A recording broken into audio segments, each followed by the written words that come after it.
ready. Ding, ding, ding, ding, ding, ding, ding. Food is served. Dinner is served. So make your way on down there to where the tables are at. Viva Zapata is getting served up. Or you can hang out and watch this round of Pro 38. Go ahead. We still need a few Super Pro door cars, as there's only a couple in the lanes. They're Nathan Hershey. They said we were just missing one. They said we were just missing one. Okay, I only see one back there. That's okay. Cole Arable, Dan Fletcher, they've got to race it off for an opportunity to take on Andy Schmall. You only see one back there because a bunch of them. The other one right there. That's right. Dan Fletcher's down 674. Cole Arable, dialed 505, dragster left side. Dan Fletcher right side. Away goes Flex, and Dan's going to the final round. And Cole Arable fouled it out 1,000th of a second. 001. And then runs down to a dead-on 3. And Fletch was 67 green. Cole Arable is going to need to do a lot of drinking to help him. So I don't know if Cole drinks or not, but I'm just saying it may help him get through the night. And if you hear a silent whimpering sound coming from a trailer in the backside of the pit area somewhere, it might just be Cole. That one will leave a mark. That one will be one that'll wake him up in the middle of the night. Absolutely. Especially here in the million. You know what I mean? Right. So Dan Fletcher's going into the trophy round. It's technically not the trophy round. Quasi trophy round. We'll call it the transition round. For the door cars against Andy Schmall. Schmall, who has already pulled one transition out of the hat here this week. He was the first winner on the Magna Pro 38 category, picked up $500 for the WWE money, and he'll have lane choice in the final. Yeah. 11 on the tree. Dan Fletch was not 11 on the tree. He was 11 on the tree times 6. So it's going to be Fletcher. It's going to be Schmall. Coming back in the final round of Pro 38. We got Super Pro door cars under the arch. Again, we are in round number 5. The Yukon Gear and Axle round. And again, just a little number here. Jesse Adams, Steve Stockton, William Dykes, James Wharton, Robbie Gear, Ron Nichols. Coming up here to the tower and see Sean. He wants to get hooked up with some prizes. Paul Lorton and Peeps Pennington. Now, just for fun and on the side, we put together that little mini Calcutta that we got. Of course, if you've still got a horse in this race, in the main Calcutta, and hold on to that, because it's getting down to it with only a few drivers left, and especially with some of those cars doubled up, you got to pay attention to the car number that's on there as well, because you got a specific car number that's assigned with it as well. Anyway, we put together a little mini Calcutta up here in the tower for those of us like at the racetrack. The people that are left in still are Shirley, who's our prize valet, who decided to kind of keep it all in the pseudo family and picked K-Mac, and he's sitting right down there in the water box. Sally picked Peeps Pennington, who's sitting right down there on the starting line, and Carrie picked Bradley Johnson. Those are the 3 that are left. Carrie left. Peeps, 505 the dial in, and the Roadster on the right side. Paul Lorton, 597, and that awesome, awe-inspiring. That Mustang's hot. 597 for Paul Lorton. Tell you what, all 4 of those sitting on down there are fantastic. 3 Roadsters and a Mustang. Out of the gate they go. Paul Lorton a little behind, and he's going to be a little behind at the finish line. Had a 21 line. Peeps Pennington 16 green and dead on 1 for a 17,000s package. Paul Lorton was 21 on the tree and locked out. Had nowhere to go as Kevin McClellan and Philip Pennington. The Penningtons trying to really get after it here. As we just saw Peeps light up the board, K-Mac. Second generation, Dad was the voice of the NHRA for so long. And just one of the coolest guys ever. Yeah, he is. Yes, he is.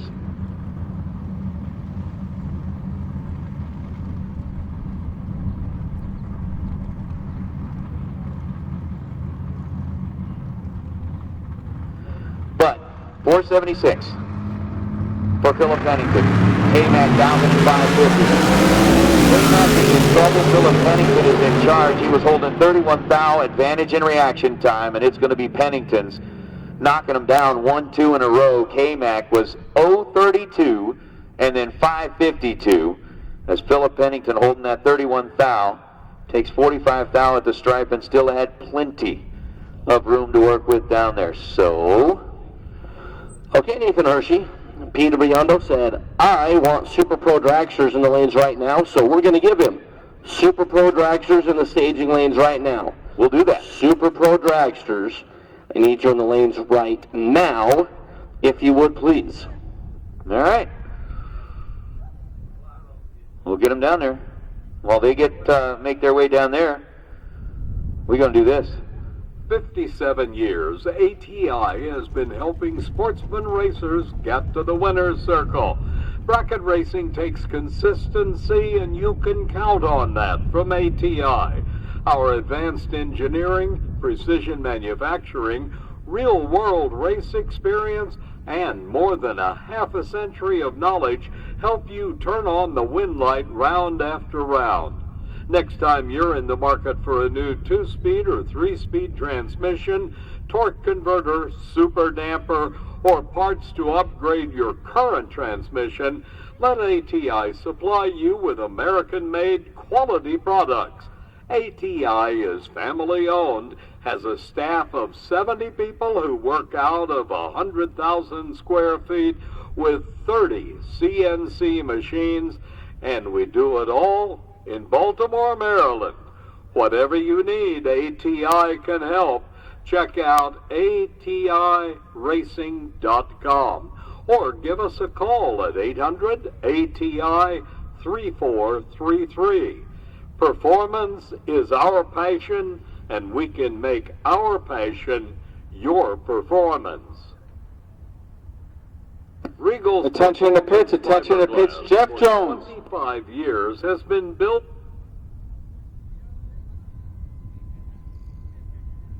Attention in the pits. Jeff Jones. Jeff Jones. Jeff Jones, please come see me in the timing tower. Jeff Jones, please come see us in the timing tower. Fiberglass and carbon fiber dragster bodies and components. More than 90 leading chassis shops and builders rely on Regals for high quality, lightweight components. Stop by Regals this week at the Spring Fling and Looking for high performance?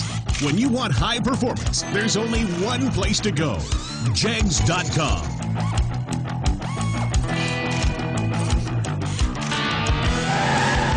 Jegs.com has the largest selection of high-performance automotive parts on the web. When you need high performance, Jegs.com has the part you want, when you want it. Want performance? You've got it. Jegs.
The quality is obvious. That's why Mark Williams high-torque axles are the most trusted in drag racing. MW axles are forged from superior alloys and are tempered for higher strength and ductility. Each axle is custom machined for the exact application, including length, taper, and spline. Special attention is paid to the splines, which are true involute for more efficient engagement. Weight is important in drag racing, and MW gives you 3 options allowing you to cut unsprung axle weight almost in half. Invest in the best. Mark Williams high-torque axle. What's cool about the dash is it has multiple different screens that we can preset on our laptop. So we have a street dash, and then we have, like full-on race where it just shows the tack, what gear she's in, and then water temp, and oil pressure. And then we also have the screen that has all of the parameters on one screen. We use that when we do our dyno testing and tuning and stuff so that we can monitor everything at once.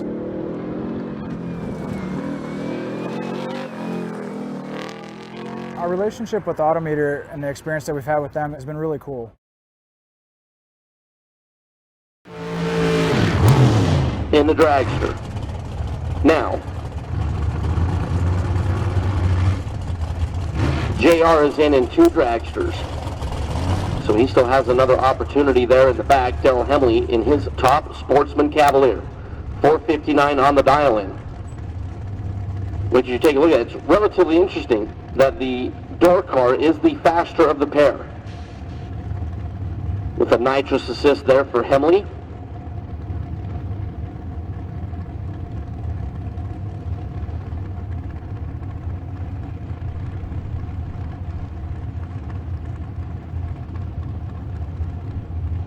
So JR, the Kansas-based runner, Hemley, and his top sportsman car out of Burley, Washington. Daryl is in. JR is in.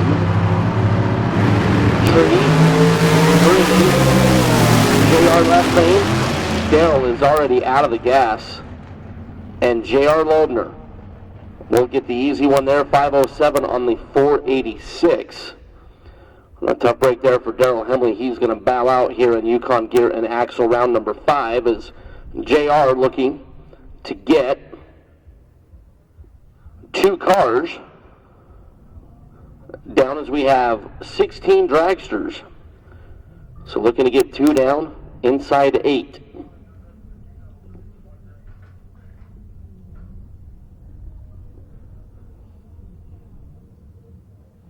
So our dragsters are continuing to pull into the staging lanes back in the back. Once again, we talked about before, we still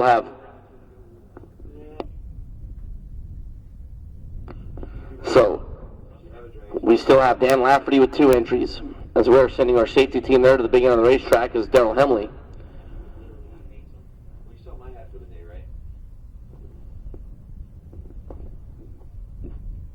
Just doesn't have enough to get up to the top of the hill.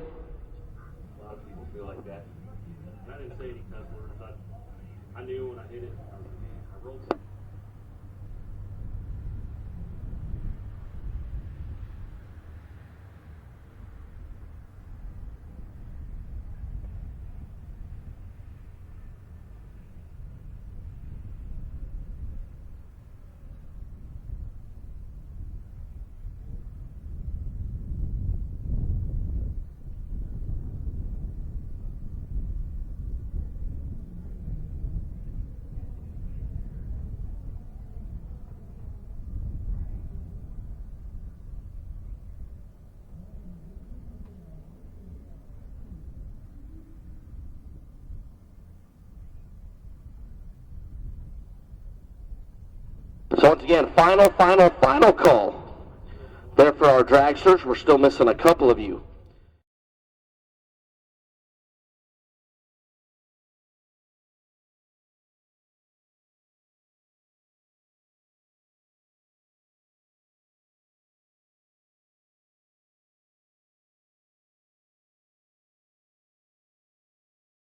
Members of our Spring Fling family.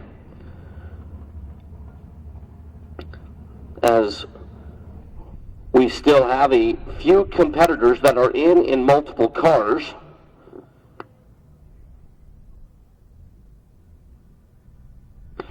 So the pace kind of will slow down just a fraction as we have a limited amount of vehicles left and we got a few doing double duty. As we're going to have Bradley Johnson and Dylan Stott. Dylan out of North Carolina drove cross country to be here at the Cannon Spring Fling Million presented by Optimum Batteries here on Maytag Silver State Refrigeration $1 Million Friday. So Bradley Johnson 469 on the dial in there in the Pennzoil lane. Bradley made it all the way to the semifinals on Wednesday before he was defeated by Marco Paravaleris. As Marco marched his way to the win on Wednesday. And Dylan Stott out of Columbus, North Carolina. They're in a Summit lane, 461, so just 800ths separating them. The Johnson family over there on the wall in the Pennzoil lane. Dylan Stott with good friend Kevin Brannon, former champion of the world over there in the Summit lane.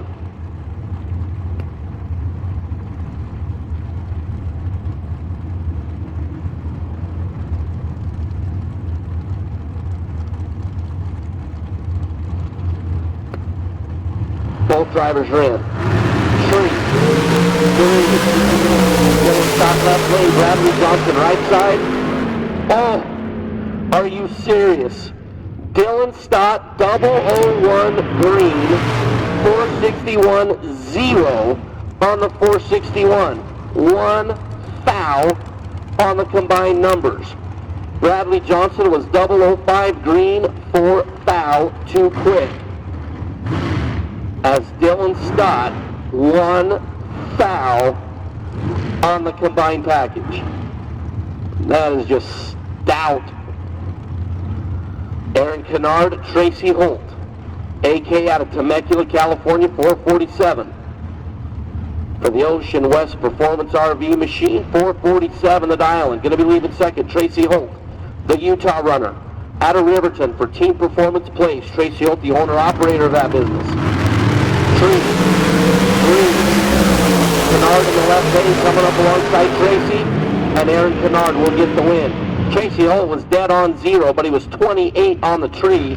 Canard was 10 and 17 over. Snugged it up down there to 1/1000th of a second to get the win there for Aaron Canard. Tracy Holt, good showing here in the Million, but he bows out here in Yukon Gear and Axle round 5. Randall Reed, Corey Gallitti, Texas on Texas. As Randall Reed, Iowa Park is where he calls home, 469 there in the Summit lane. Corey Gallitti, Spring, Texas, the home base, Pennzoil side. 800's going to separate them on the dial in. Three. And this is just so dirty. Randall Reed, trip, zip, are you serious? Trip, zip, perfect for Randall Reed, dead on 4. 4 foul on the combined package. Corey Gallitti is 003 green, dead on 4, 7 pack, and is Gonzo. I mean, really, I wish Jeff Foster and the crew from LVMS could get this track a little bit better. 4 pack beats 7 pack. Ay, caramba. Man, that's just crazy. Tell you what, you better not bring a knife to the gunfight. You better bring the gun to the gunfight. Tanner Theobald, Dan Lafferty. Tanner out of St. George, Utah. Dan Lafferty. Lafferty drilling and blasting out of Wendell, Idaho in Snorty. The machine of one-top dragster at the divisional last week. Tanner, former Super Competition 7 champion. And you can see that from the Dan Lafferty. Late. Oh, and Tanner Theobald is going to need a hug. 003 green, under by 1 stinking foul, taking 52 thousandths down there. Oh, Tanner breaking out by a foul, taking a freight train down there. Dan Lafferty, 46 green and dead on 8, and he dodges a huge, I mean, it's not a bullet, it's like a cannonball is what Lafferty dodged down there. Trevor Harkavy, Todd Robinson. Trevor for Nelson Family Racing. Trevor out of Coeur d'Alene, Idaho, 488 on the dial-in. Todd Robinson, Corpus Christi, Texas, with 476 on the board.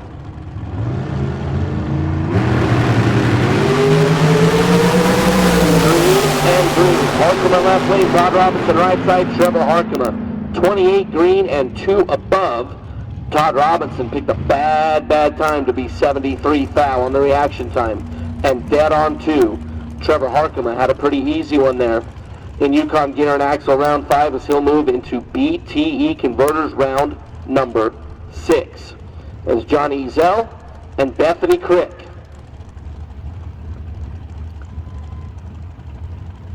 Seel out of Ventress, Louisiana in the Summit lane. Bethany Craig, Kentucky, Pennington lane. 482 is the dial-in. 499 there for Johnny Bracket Racer.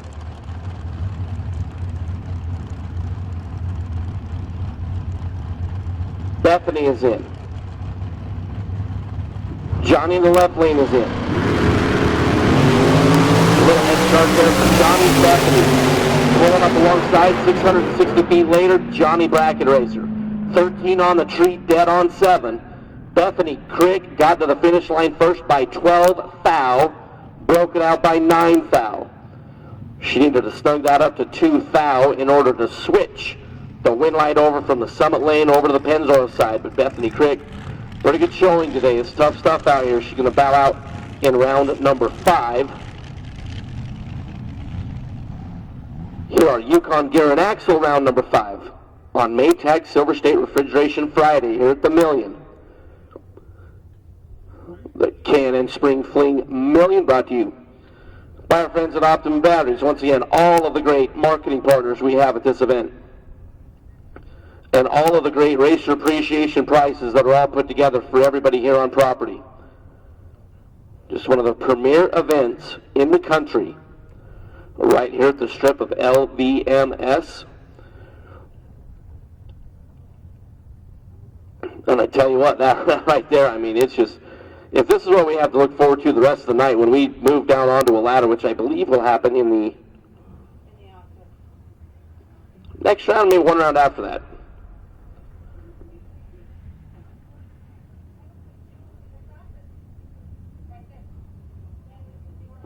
The rest of the night.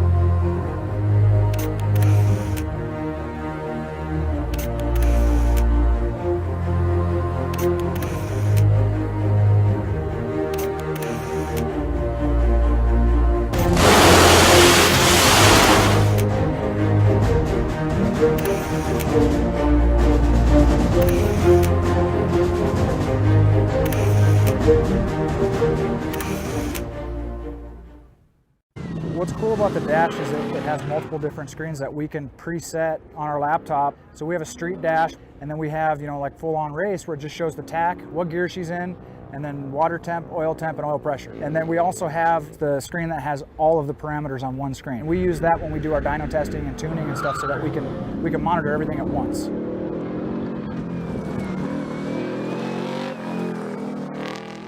Our relationship with Autometer and the experience that we've had with them has been really cool. Want EFI performance without the fuel system hassle? Holley's returnless style drop-in fuel modules take the frustration out of fuel system installation. There's no need to run a return line and no external regulator to purchase or adjust. See it in action at Holley.com.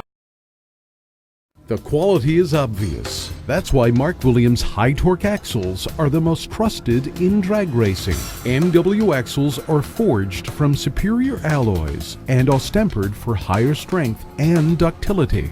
Each axle is custom machined for the exact application, including length, taper, and spline. Special attention is paid to the splines, which are true involute for more efficient engagement.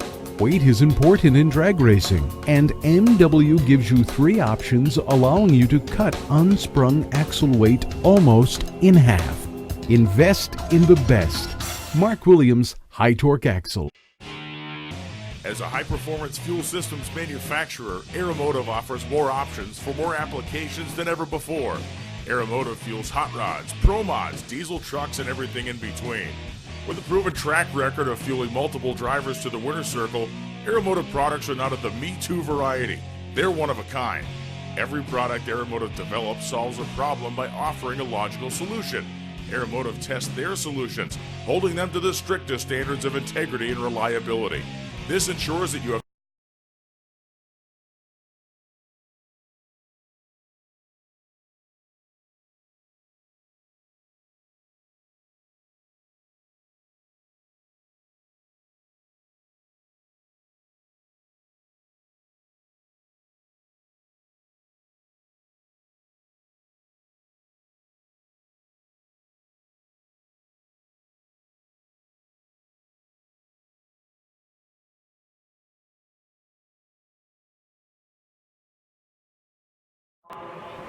Okay.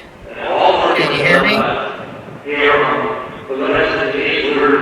Let's see how this audio is. I made a couple of changes to see if we could do the picture-in-picture and make this work right, because my system is doing a weird thing with that, so we'll see. So let me know in the chat window if this sounds alright, or if you can still hear the announcers too much, or if it's just background, which is what it should be. So we'll see. Anyway, we're getting close. We're getting real close to the finals, and I have to tell you, this is where things start being about real money. And as we get into later rounds, people are going to start talking about splits. So I want to bring it up to you. I have to tell you, I am a no splits guy, but I've never raced for this kind of money. And I know that you're looked at as the bad guy a lot of times if you don't want to split. Now, the last money race I won was a real street race at Denton. It was $1,000. I was the complete underdog and won the whole thing by just a whole bunch of different circumstances. I played some games. God was on our side. Several different things. But I told everybody to get in their head right at the beginning that, you know, F off, we're not splitting nothing. You know, that ain't happening. And I'd like to think that I would still stick to that if I was here, but I know that you get outvoted and all those things. So I don't know how all that works. If you get down to 8 guys or 6 guys or 4 guys or, you know, whatever, you know, if it's more than 2 people, is there a majority rule? How does that work? I don't know. But I like the idea of not splitting. It makes for an incredible payday. Now, it also means that if you lose, you don't get nearly as much, and so I guess that wouldn't be as smart, technically, but I want to race for something. I want to race for something, and I know guys that split like 50-50, and to me that's stupid. Like, if you're going to split, you know, you make the runner-up or whoever get a little bit more, that's one thing, but you still should be racing for it. There should be some reason. Because otherwise, I don't care, dude. You can have the trophy. I don't care about that.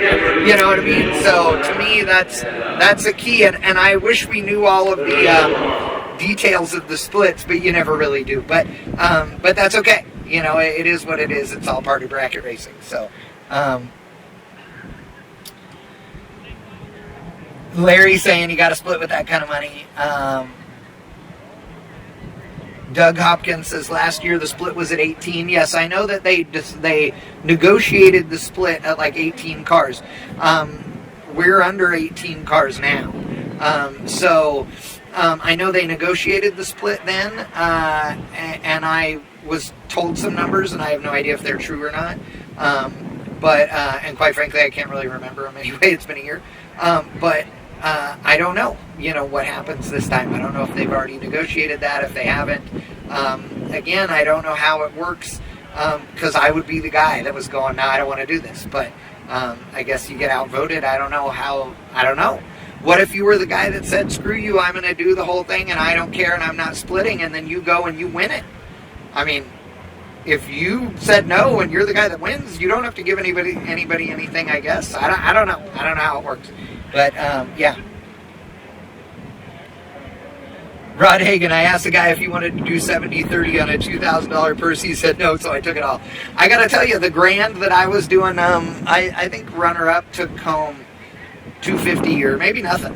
Actually, maybe it was nothing. I didn't care. I had no delusions I was going to win the thing anyway, and so it didn't really matter to me. And quite honestly, $1,000 is real money to me. But at the same time, I'd already spent so much to be on the trip that we were on. It was on our memorial tour in Daphne's car, so winning in her car, it was divine intervention and a lot of her up there doing some weird stuff. Let me tell you, but we had a great time winning at Denton, and Gene Nicodermus and the crew there at North Star Dragway are amazing. Awesome racetrack. If you get the chance, go to Denton, Texas, to North Star Dragway.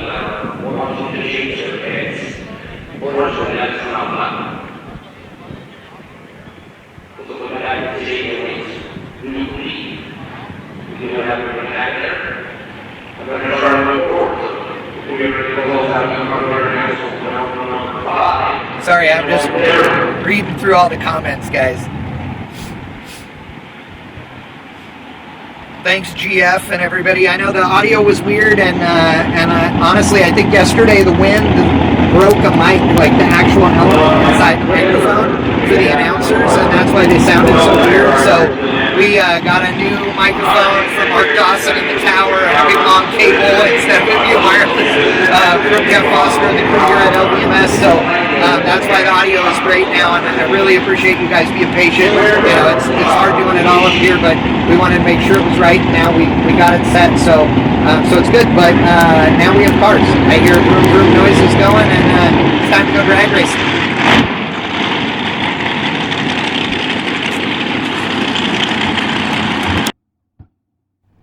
So J.R. Loebner and Paul Wharton.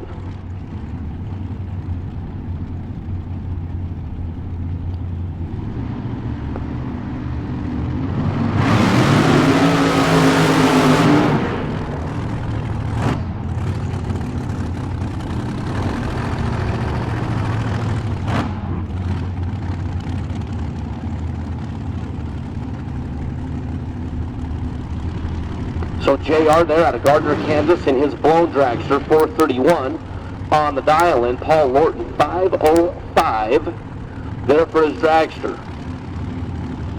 Paul was in his awesome 65 Mustang. That was defeated there in the last round. Paul's lone shot is there in the lawn dart in the Pennzoiling. 505 will be leaving first. JR will be coming up like a freight train with Dynamite Dan Lafferty in his slow dragster with the competition Here comes JR. JR going to get the win on a breakout. Wharton under by 100, taking 28 down there at the finish line. J.R. Loebner was 24, went across the finish line second, and was one above to get the win. J.R. with two cars still left, as Dynamite Dan Lafferty will be the last car here in Yukon Gear and Axle round number 5. Lafferty in round number 4 in this machine was 001, which was the best reaction time of the winners, and he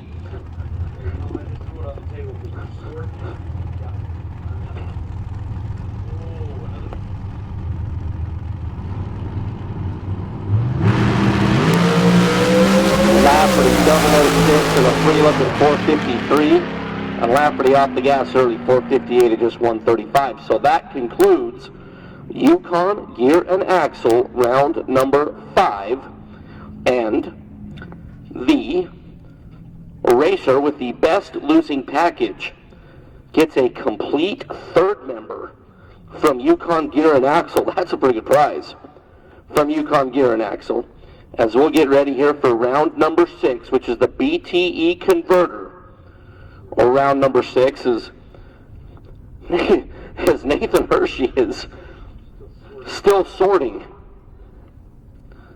all of our great racers who have participated in the swear jar, like we talked about before. Was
again, Lafferty with a parade wave there.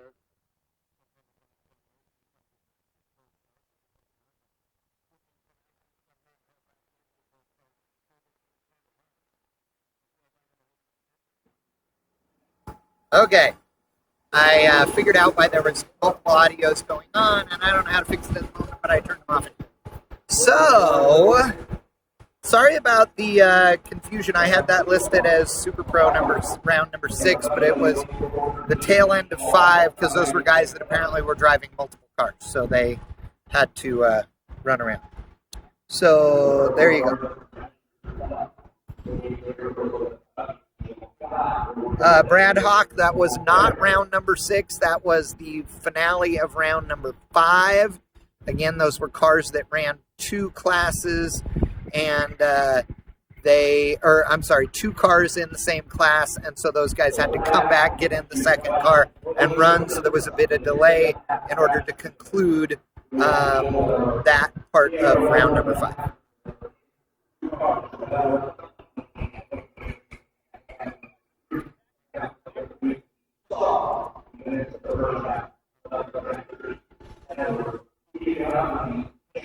I will tell you that the track crew is out there right now sweeping the racetrack and checking everything and all that, and the starter is walking down the left lane in the middle of the lane, and it is sticky. This track is sticky. You can hear his shoes big time on it.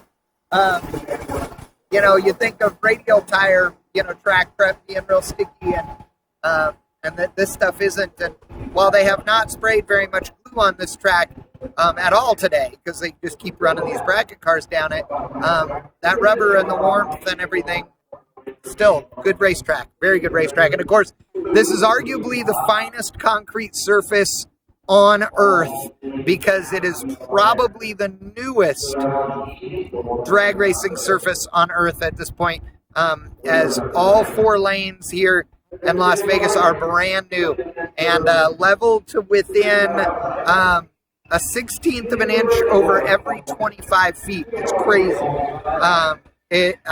It's really awesome.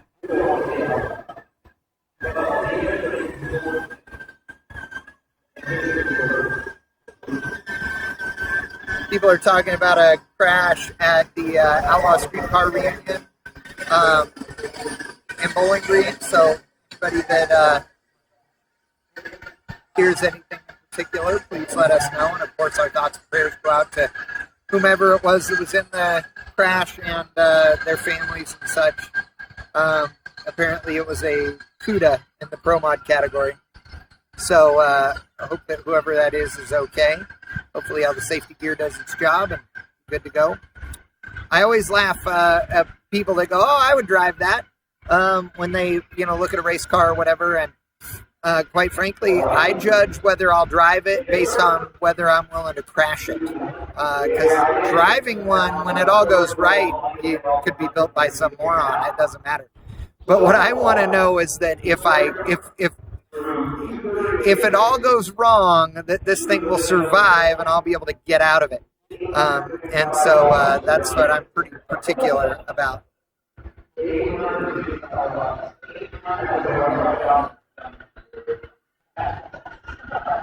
There's apparently $875 in the swear jar. That's what I think I just heard them say, which is awesome. Also, for you guys, I know some of you have been wondering why in the heck it is that I can't hear what they're saying. Okay, none of the speakers at a drag strip are designed to be heard on the actual racetrack itself. So I'm in the middle of lanes 3 and 4. And so the speakers all aim away from me or in such a way that I have this echo and cancellation. Jeff Foster dragging the track with the new Total Venue Concepts flat drag, and just to keep the heat in the racetrack, keep going up and down as we wait for cars to come back around for the next round, which is going to be the Pro 38 final, and then it will be Super Pro round number 6 of 9. So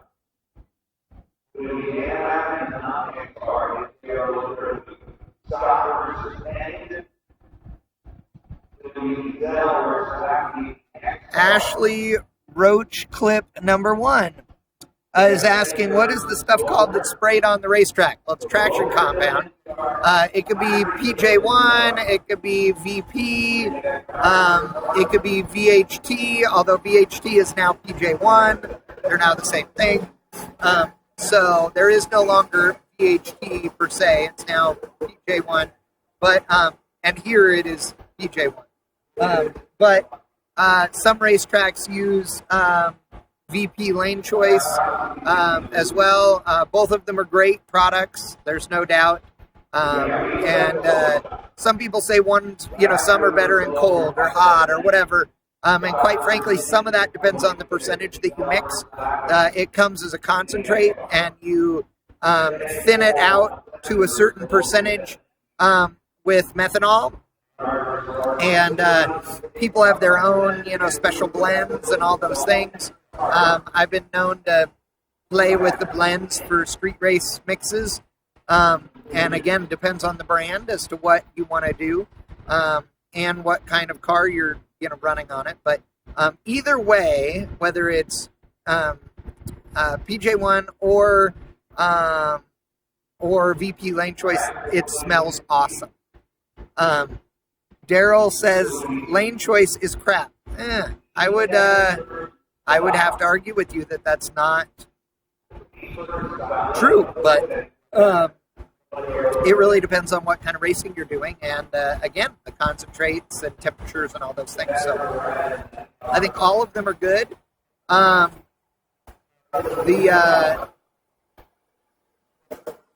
We're talking about the newest current racetrack facility.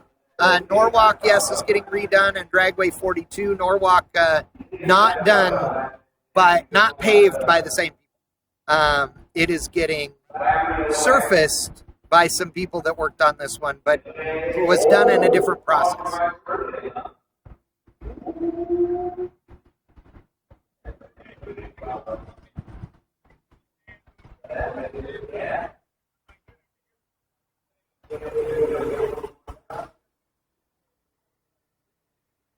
Sorry, I'm reading more on the chat window. Yeah, Daryl, I would say that the tracks you've been to probably aren't using it correctly. I've seen it used for everything known to man, and quite frankly, I know racetracks where people don't know what it is and they claim it's one when it's really the other, and vice versa. So.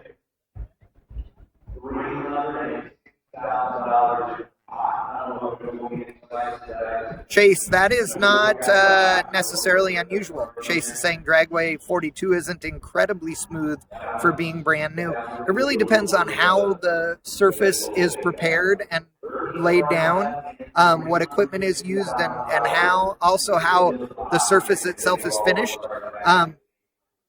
If I could show it to you here where you could see it on camera, the surface here is laid incredibly smooth with no aggregate showing.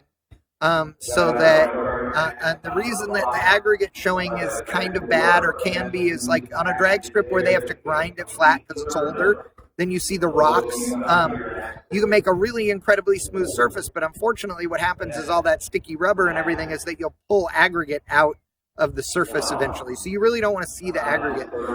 The other thing is that like here, there's a very fine swirl pattern that has been, I'm not going to say ground into the surface, but sanded into the surface, so to speak, with the machine that allows it to have just enough tooth for the rubber to really stick to it. And one thing, Jeff Foster spent 3 weeks all day, every day, laying rubber on this racetrack before the NHRA national event. And there is rubber to within 12 inches of the wall and 12 inches of the center line at least. It is an incredibly wide groove. They've laid down a lot of rubber and laid it down everywhere so that no matter where you are in the groove, you can get down this racetrack, which is really impressive.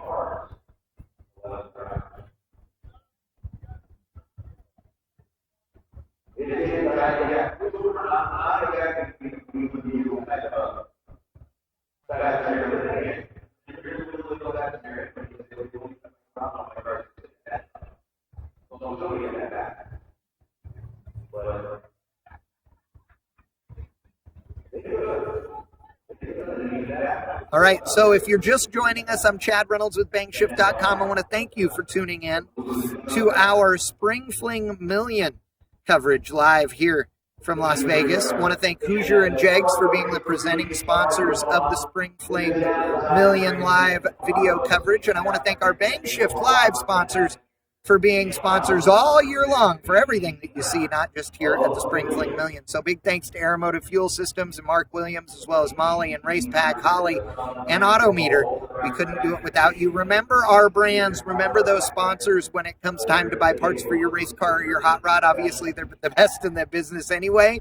But make sure that you reach out to them. They support all of this so you get free live streaming video from drag races all over the country. Also, go out on social media and thank them. And please, please, please subscribe to our YouTube channel and like this broadcast. The more that you guys do that, the bigger we can grow and the more we can do. We're really liking the new YouTube platform. I want to thank Mark Walters at Motor Mania TV for consistently helping us all the time and for encouraging me to go the YouTube route for this year. We both had been previously on live stream and it just got crazy expensive. So really liking the new YouTube and like major kudos. And to all of you that are in the chat window engaging with me while we've got the downtime, thank you so much. Feel free to ask questions. If I don't know the answer or think I know the answer, I'll tell you I don't. But the truth is I built a lot of cars, raced a lot of cars, tuned a lot of cars, been around a lot of drag strips, know a lot of stuff about a lot of this, or know the people that do so we can ask them as well. So there you go.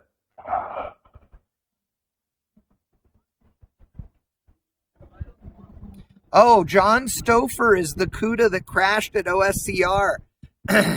John is a super guy, been around a ton of races with him, seen him on fire, seen him melt the hood off that thing, all kinds of craziness. But that is a really cool car. It is the world's fastest Cuda. And man, super sad to hear that he crashed, really hoping that he is okay. Our thoughts and prayers go out to his family.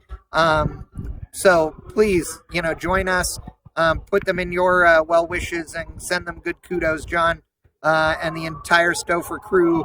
Great people. So I've seen them thrash. I have seen them make things happen that nobody thought were possible. I doubt that a crash like that is going to be something they can come back from today, but hopefully they are okay and they can walk away from this.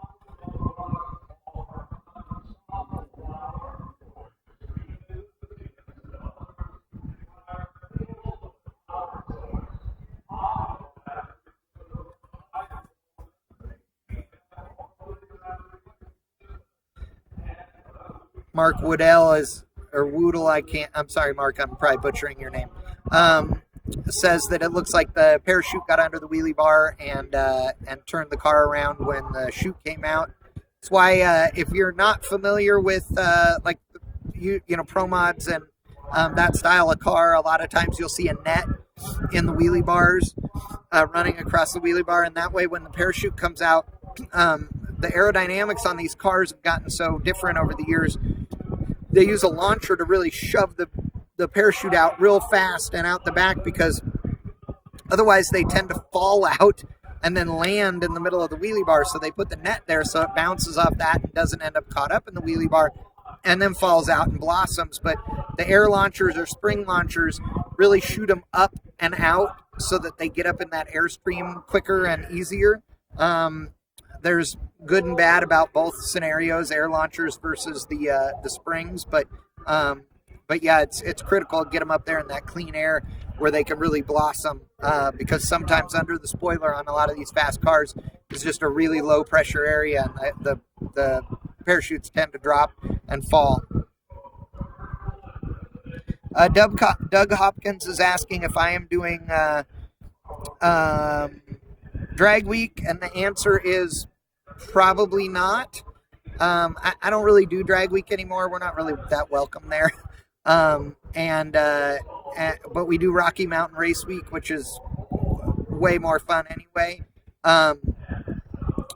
It's what Drag Week used to be. You get a ton of runs, a limited number of cars are allowed in. and it's just a really, really fun trip. It's awesome. So we're going to be doing that this year for the final time in Daphne's wagon, Ethel. This is going to be the final drag race for Ethel as far as any real race. And so we're going to take it on Rocky Mountain Race Week, which was Daphne's favorite event. In honor of her, we're going to do that. And then we're retiring the car from any big deal drag racing. And we may autocross it a little bit, and it'll become the daily driver, which is what it was always built to be in the first place. Trying to go stupid fast with a car that weighs 4,500 pounds with me in it is just asking to break stuff. So we're going to take all the nitrous off of it after Rocky Mountain Race Week. We're going to just leave it with the really awesome 500 horsepower, 400 cubic inch blueprint engine under the hood, and it will be great.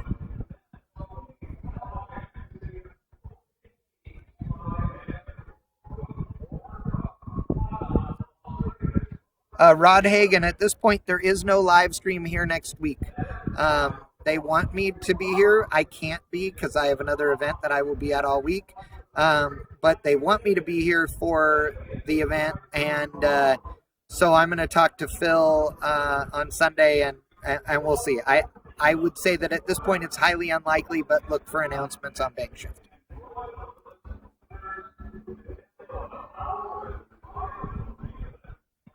Thank you, James Francisco. I really appreciate that. Really appreciate it. Everybody in the whole racing community has been amazing and really supportive to me and the family. It's been a tough time for sure.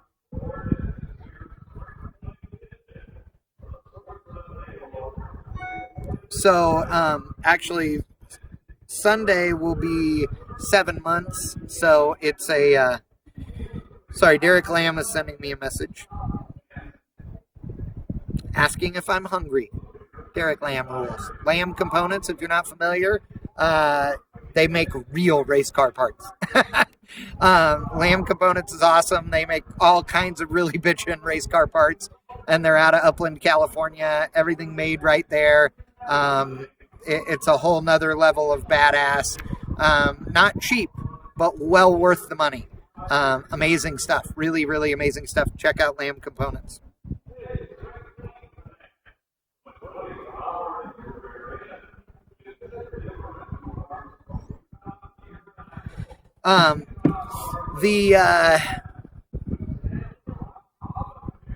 Rod is asking about the tattoo. Yeah, so if you aren't familiar, it's sorry if you're watching this going, why in the hell is this guy talking about his family right now? Then you can tune out. I apologize. We'll be back to racing in a few minutes. But for those of you that don't know, my wife Daphne died from a really rare cancer about 7 months ago. And she had a 66 Bel Air station wagon that we call Ethel. That was her daily driver. It's a 500 horse, 400 cubic inch blueprint engine under the hood. Had a 700 R4 in it forever. A Mosier built 12 bolt, full ride tech suspension on it, Big Bear disc brakes, vintage air AC, stereo, everything. Just ultra bitchin', totally cush, rad station wagon. And we took it on Rocky Mountain Race Week every year and all this stuff. Well, last year, while bald and fighting cancer, we went on Rocky Mountain Race Week in June. I guess it was June. And all I wanted to do is her car. She raced it. I never raced it. It was her deal. All she wanted to do was, run in the 11s, and we kept pushing it. And thanks to some friends of mine who said, dude, your tune is perfect. Just get after this thing. We, no roll bar, so we ran an 11:53 at 116.97 miles an hour at Great Bend, Kansas, which was her quickest pass. And we had no idea that she was not going to make it at the time. And we thought we were on the road to recovery. And a few months later, actually on her 50th birthday, she died. And September 22nd. So, but she ran 11:53 at 116.97 miles an hour. That is her quickest pass. Now, that was with 2 stages of nitrous on the Blueprint engine, which made them nervous, but it is a Blueprint Power Adder 400. It's an awesome engine. And 2 dry stages of nitrous with Holly EFI, TCI 700R4, all this stuff. So last year, after she died, we went on a memorial tour to Tulsa and Denton and Ennis, because Texas was home for her, and took the car. I put a 3rd kit of nitrous, so it had 2 dry kits and a wet kit.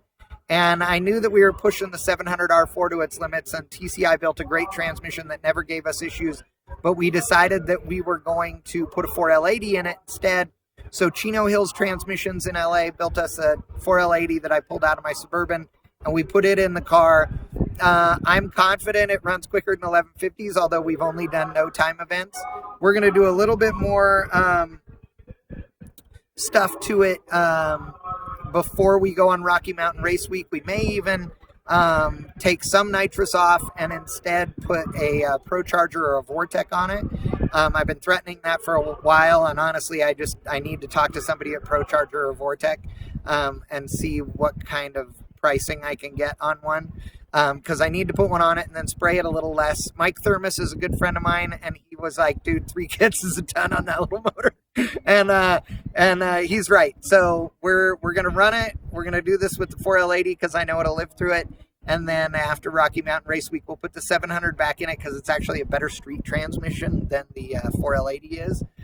Mostly because the ground clearance is a lot better. This car's on air ride and it sits real low, and I don't like it being dangerously low with the Transpan. So yeah. Anyway, our drag racing family has been just super supportive, and it's been awesome. And back to the tattoo. I got a giant tattoo on my arm here that is our favorite Mexican art that she and I like, which is Dia de los Muertos, Day of the Dead style art in Mexico, which was our favorite place to visit. So it's her face, but in that style with the really cool wreath and ribbons, or not wreath, but a frame sort of around her with roses and such. That is from Letitia Wood at Vatican Studios. And if you don't follow me on Facebook, then you wouldn't know. But I'm going in hopefully next month to see Tish for another one on this side that's cars and stuff, which will be awesome. The place is super rad. You would just love it. Vatican Studios, if you're looking for tattoo work, go to the Vatican Studios in Southern California. Letitia Wood, Mondo, Troshin, Franco, all the gang are just awesome. Picasso, everybody there is really badass. So check it out. It is a very cool place. So we are waiting on cars for the Pro 38 final, and then the 6th round, I believe, of Super Pro. So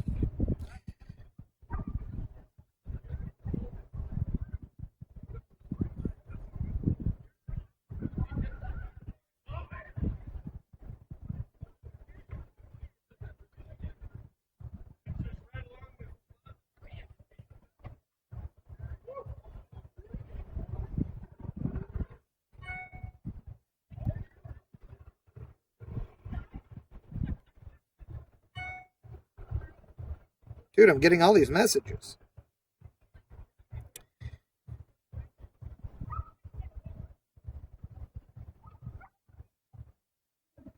Shout out to Kansas Drag Racing Association. I got to tell you, dude,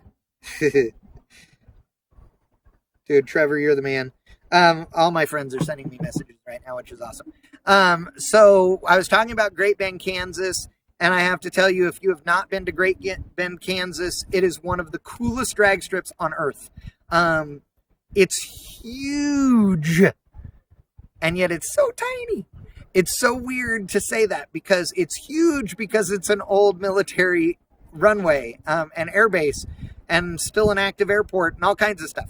And it has the most shutdown, like it's miles long. It's so rad. But everything else about it is super podunk and tiny, but their food is amazing. The staff is all volunteers, and it is an absolute riot to go there. It is the place where Rocky Mountain Race Week will be starting this year, and it's awesome. Like, amazingly cool, really, really great place. Love the staff there, love that racetrack. I've been real fast there. Larry and I have been fast with the truck there, been fast with all kinds of stuff there, and it's just a riot. It is a really cool racetrack and a really cool group of people. So let's see. Chris is asking how much is left at this point for the split. I don't know. Honestly, I really don't know. I'd have to do a bunch of math.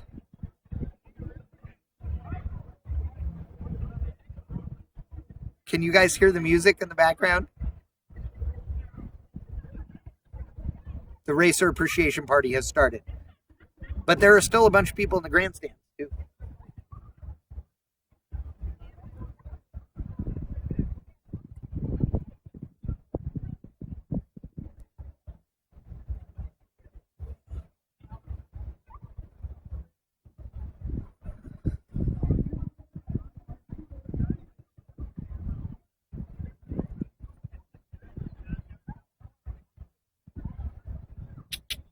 There we go.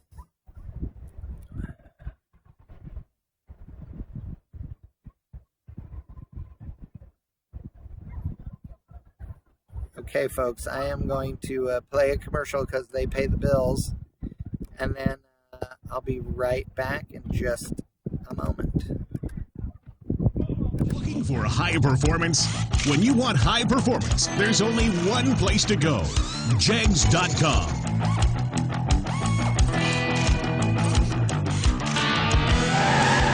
Jags.com has the largest selection of high-performance automotive parts on the web. When you need high performance, Jags.com has the part you want, when you want it. Want performance? You've got it. Jags.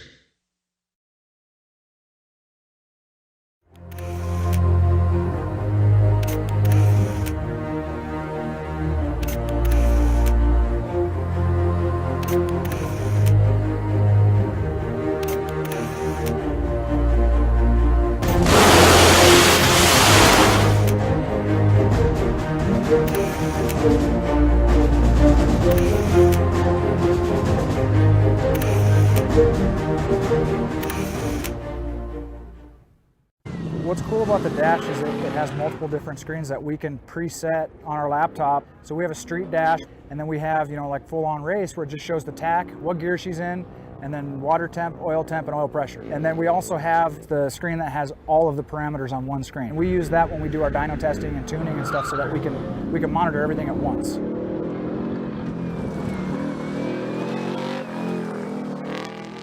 Our relationship with Autometer and the experience that we've had with them has been really cool. Want EFI performance without a fuel system hassle? Holley's returnless style drop-in fuel modules take the frustration out of fuel system installation. There's no need to run a return line and no external regulator to purchase or adjust. See it in action at Holley.com. The quality is obvious. That's why Mark Williams high-torque axles are the most trusted in drag racing. NW axles are forged from superior alloys and are tempered for higher strength and ductility. Each axle is custom machined for the exact application, including length, taper, and spline. Special attention is paid to the splines, which are true involute for more efficient engagement. Weight is important in drag racing, and MW gives you 3 options allowing you to cut unsprung axle weight almost in half. Invest in the best. Mark Williams high-torque axle. As a high-performance fuel systems manufacturer, Aeromotive offers more options for more applications than ever before. Aeromotive fuels hot rods, pro mods, diesel trucks, and everything in between. With a proven track record of fueling multiple drivers to the winner's circle, Aeromotive products are not of the Me Too variety. They're one of a kind. Every product Aeromotive develops solves a problem by offering a logical solution. Aeromotive tests their solutions, holding them to the strictest standards of integrity and reliability.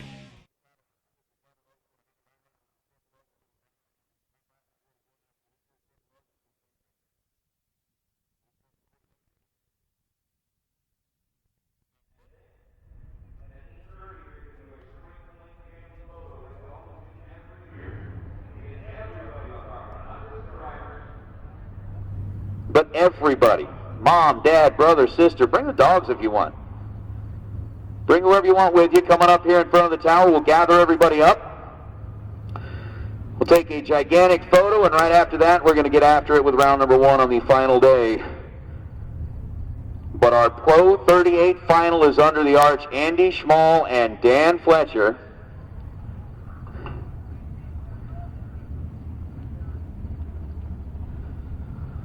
And there's somebody up here in the tower right now, 2 people actually, that I'm looking at, they go, I should have picked Dan.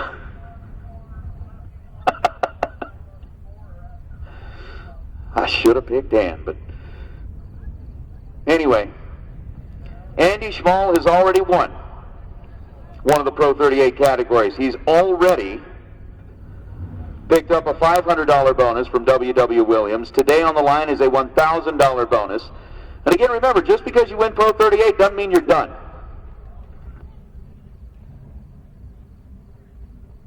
What it means is that you're coming back another round. It means you get a $1,000 bonus from W.W. Williams, and then you get inserted onto the ladder with the rest of the Super Pro cars that are coming back. In round number 7. So this is the BTE converter round. Big thanks to Chance and the BTE folks for putting a converter up on the line here for a best losing package. Whoever it is that ends up in that situation, obviously it's going to be slightly disappointing in the fact that you couldn't have gone another round deeper in the million, especially with all that money on the line. But Pro 38, they're up now. Dan Fletcher and his Pete Camaro, who has probably won more rounds than a calculator can count in that race car, and Andy Schmall, who has got a 617 dial-in. Dan will be leaving first. He's dialed 672. And I'm going to replicate just for myself what I'm seeing in the window behind me.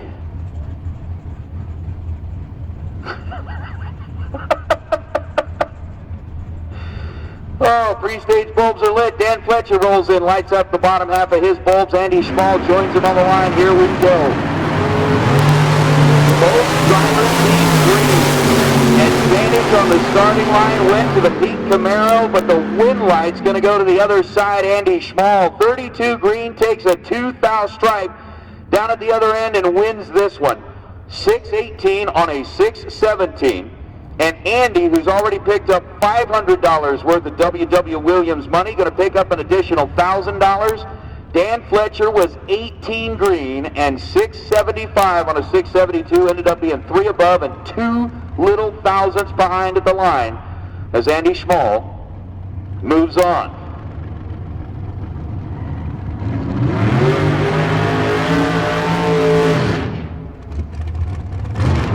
That's going to bring up Jared Loebner and Philip Pennington.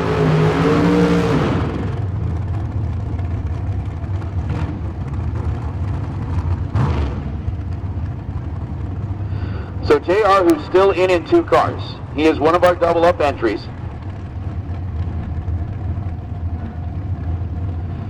And now we're really starting to look at it.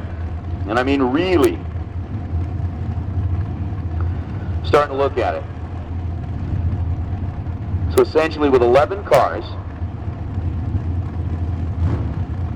on the Super Pro side, call it 12, bringing back 6, add in Andy Schmall, you've got 7 coming back. That means there is a buy run up for grabs. JR's down 485 over on the left side. Philip Pennington's 476. Over on the right side, the Three Rivers Texas runner.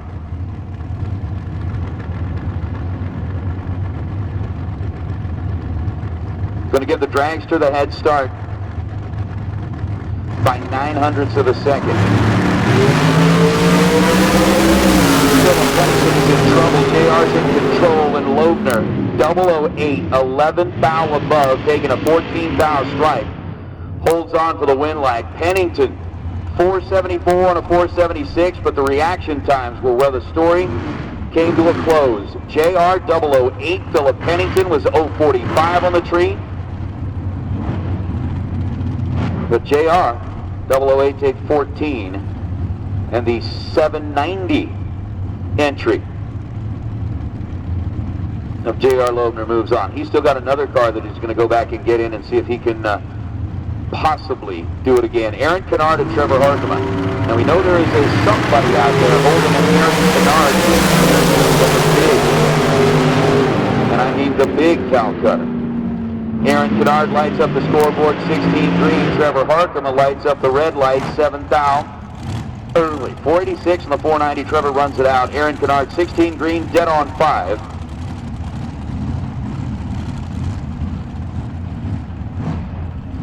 As Loebner and Harkavy have advanced, you got Johnny Ezel and Dan Lafferty. Lafferty in his quick car. 423 the dial in for Dan Lafferty. Johnny Brackets, Mr. Ezel, who is already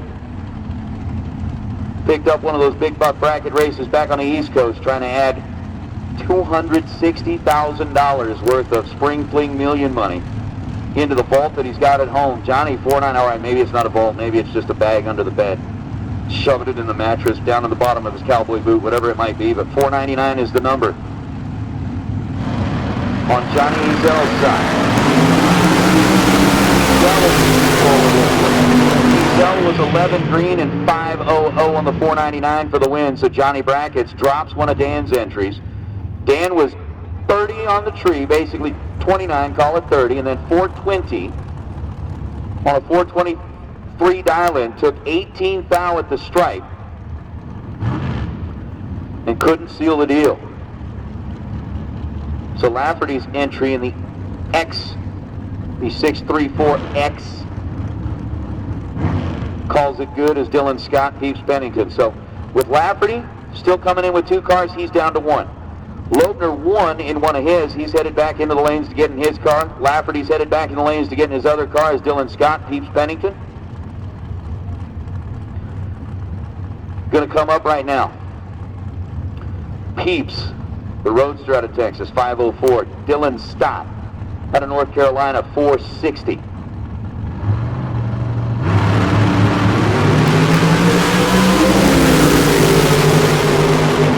Found the difference in reaction time, and Dylan Stott drops Peeps Pennington. Dylan 11 green, 461 on the 460. Peeps 21 green and then 507, so Dylan 11 take 30 stripe, 15 thou above, and the Pennington crew will be down to just Phillip.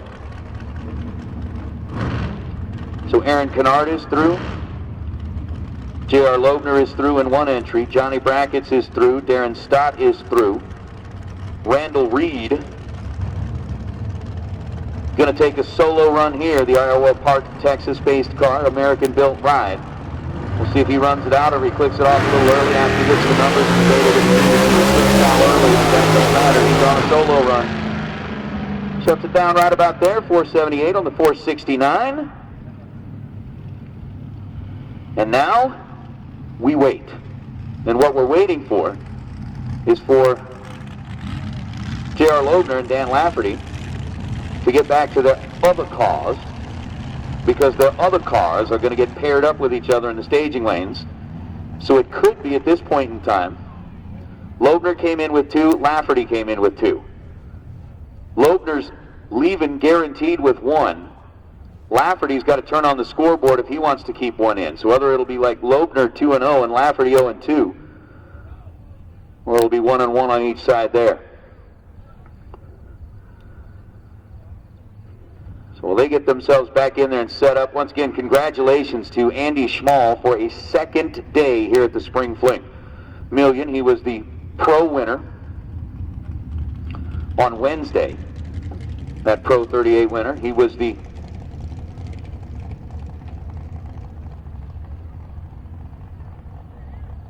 pro winner today on Friday, and will be inserted into the ladder coming back here for round number 7. Again, we are in the BTE round, and with a couple of double entered cars, we're giving them an opportunity to get back, get them put back together. But again, racers, especially with kind of everybody sitting out there in the grandstands, remember, for Peter, for Kyle, for Emily, there are certain things that they're very sensitive people, and they love their family photos. They mean a lot to them. That's why they do them every year. That's why they take the time out in the morning to get everybody out here. So tomorrow morning at 8:30 a.m., we do want everybody up here in front of the tower. Everybody. All y'all. Even Mike. All y'all. All y'all.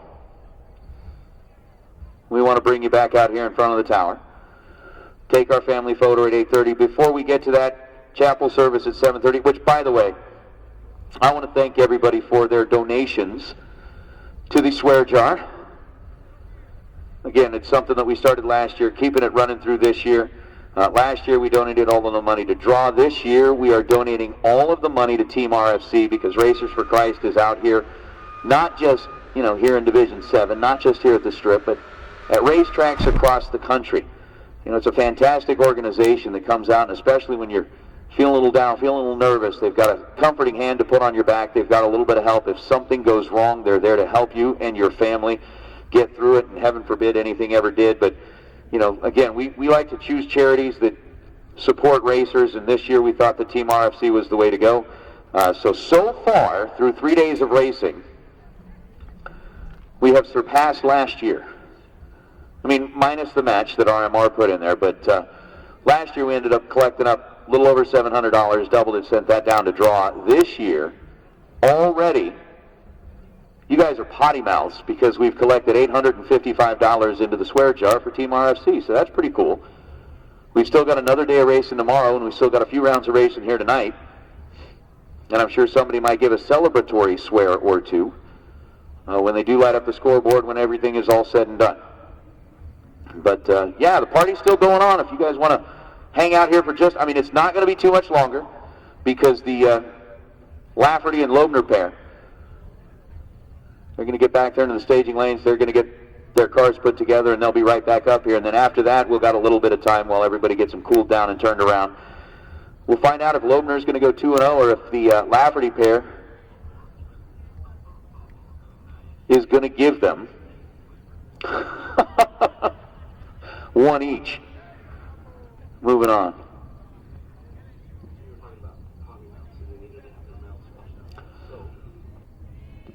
Hey, hang on real quick.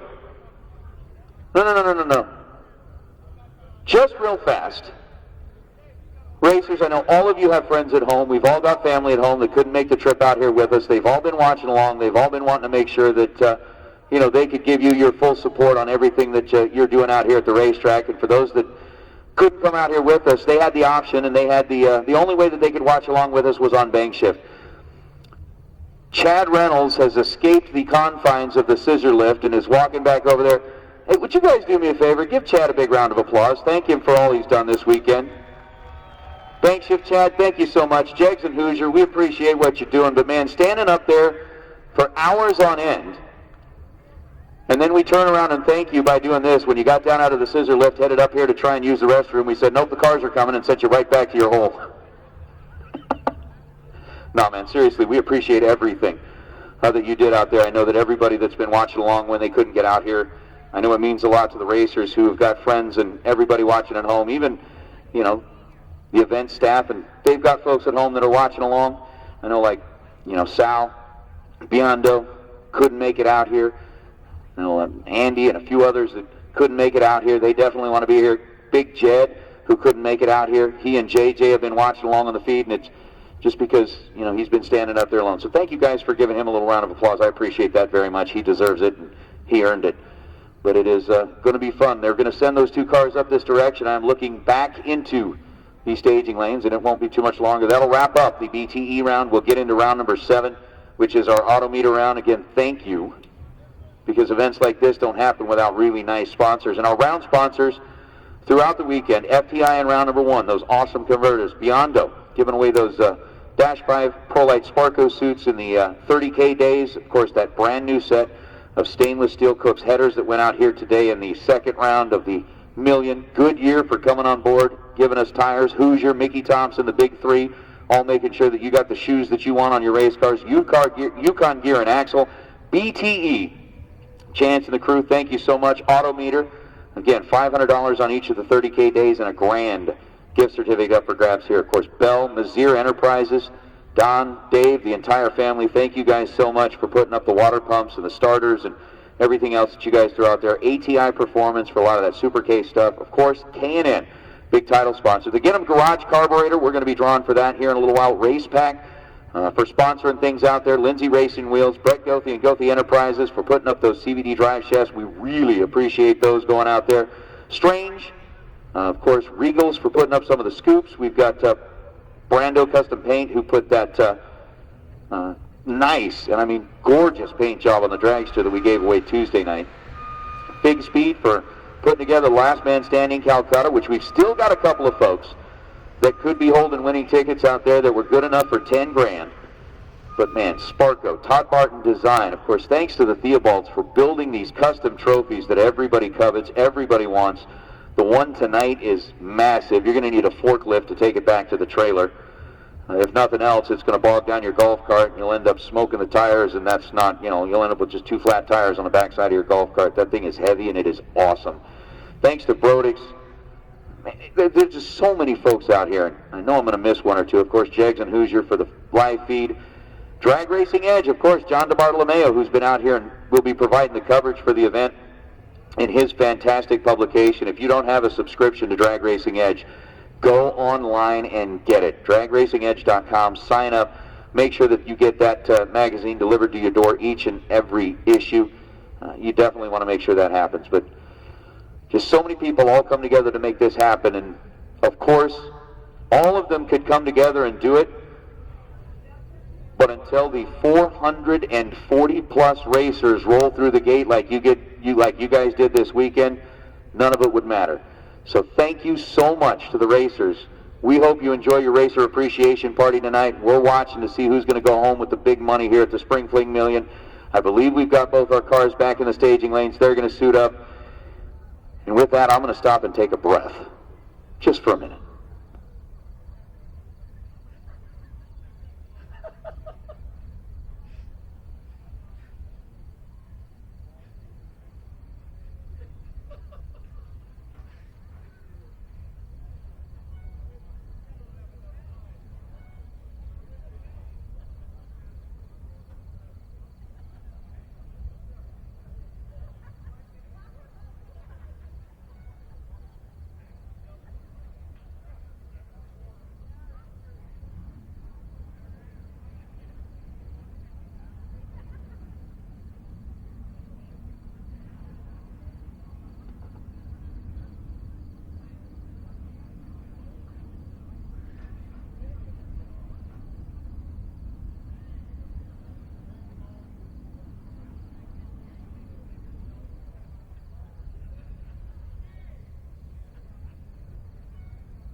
All right, just real quick.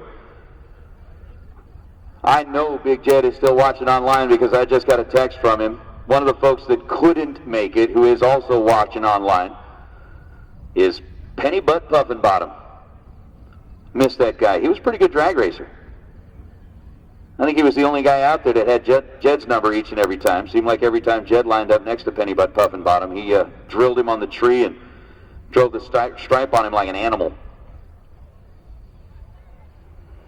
Of course, there again, there was a time that Penny Butt Puffin Bottom did his best impression of Pac-Man and just nom nom nom nom nom all his way down the racetrack. Just kept eating and eating and eating and never gave it up.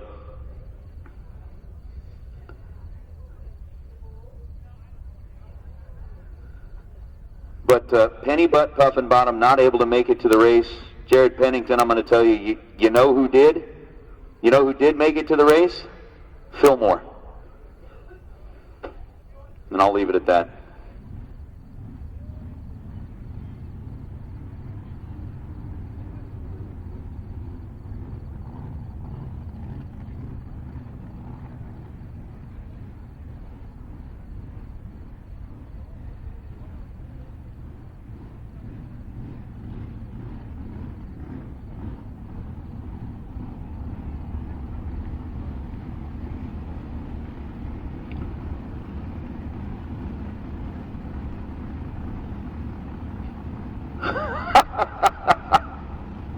That was great. I mean, it was funny for me anyway.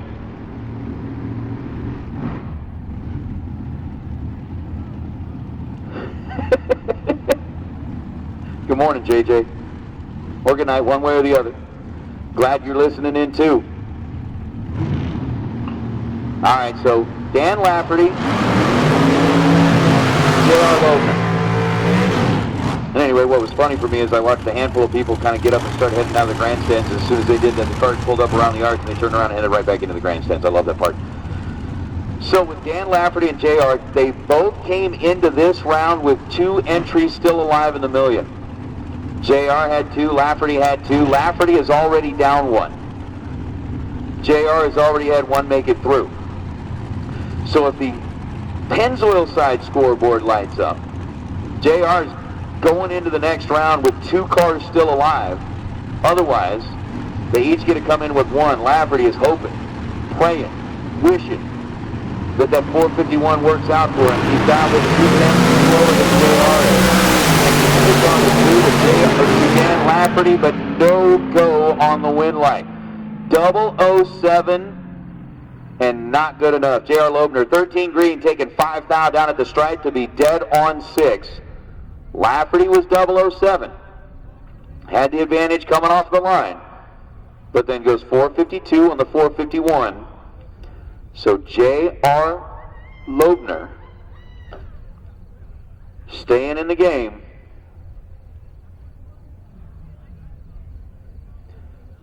And moving on. Alright, so the Sparko Racer Appreciation Party is still in effect. Go on over there if you haven't yet grabbed some food, if you haven't yet had a couple of beverages. We'll let you guys know when it's time to come back into the grandstands once they start making their way back into the lanes, but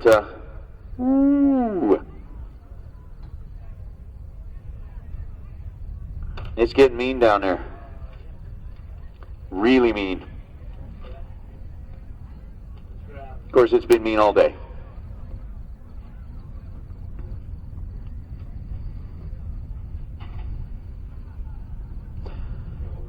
Take a little breather up here in the tower.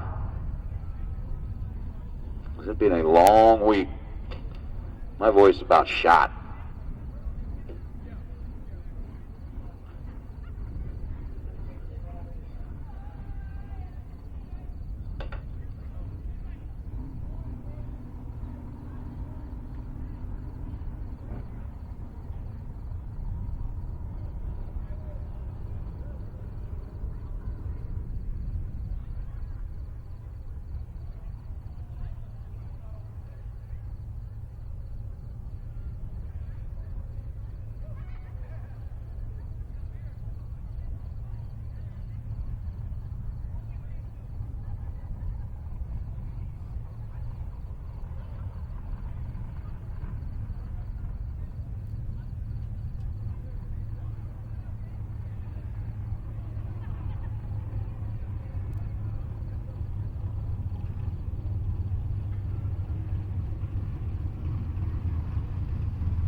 Test 1, 2.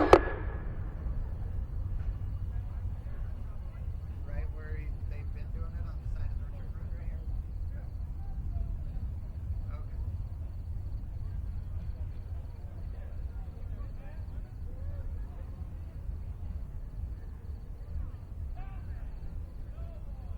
Test 1, 2.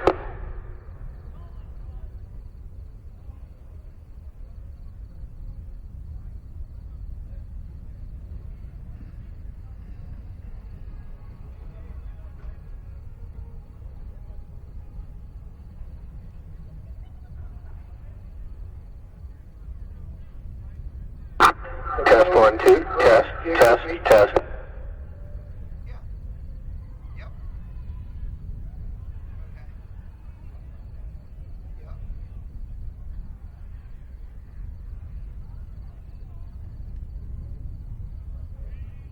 Okay. Well, okay.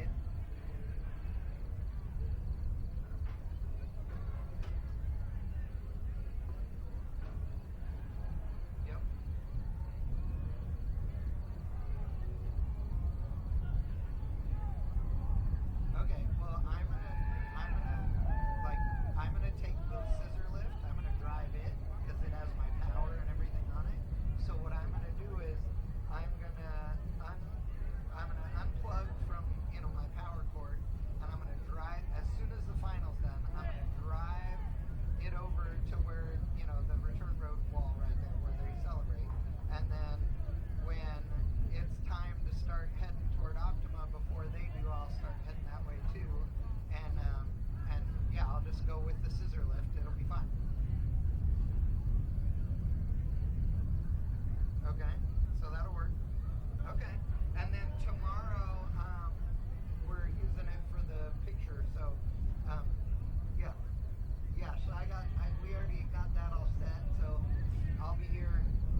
dude. Bye.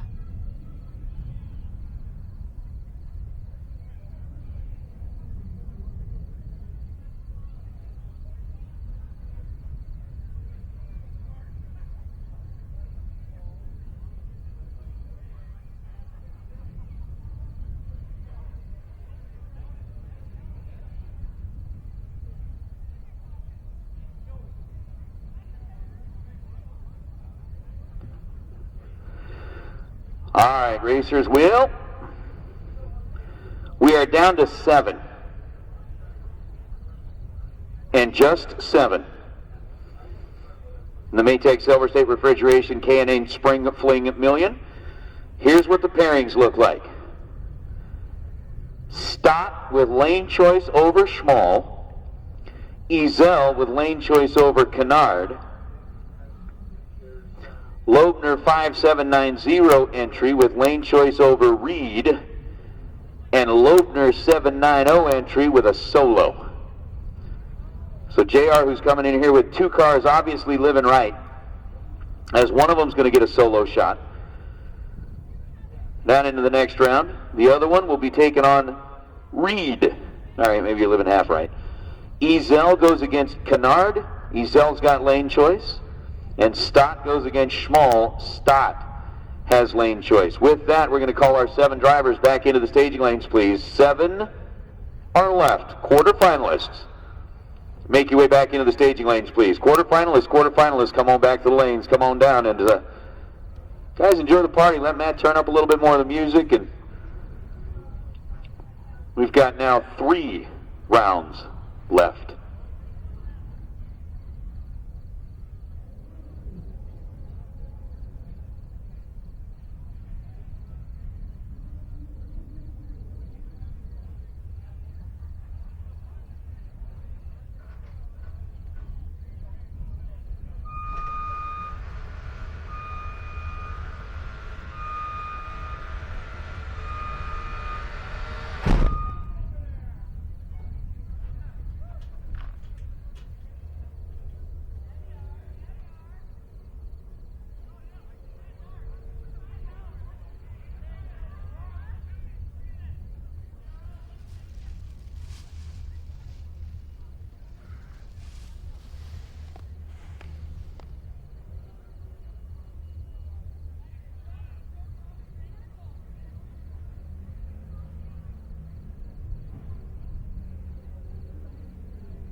Wow.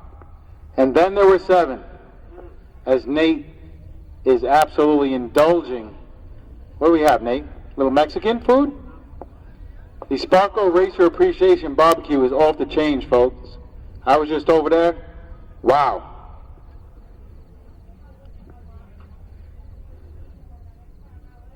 So there's 7 left. We need all 7 drivers back to the lanes. Well, Loebner with the bye.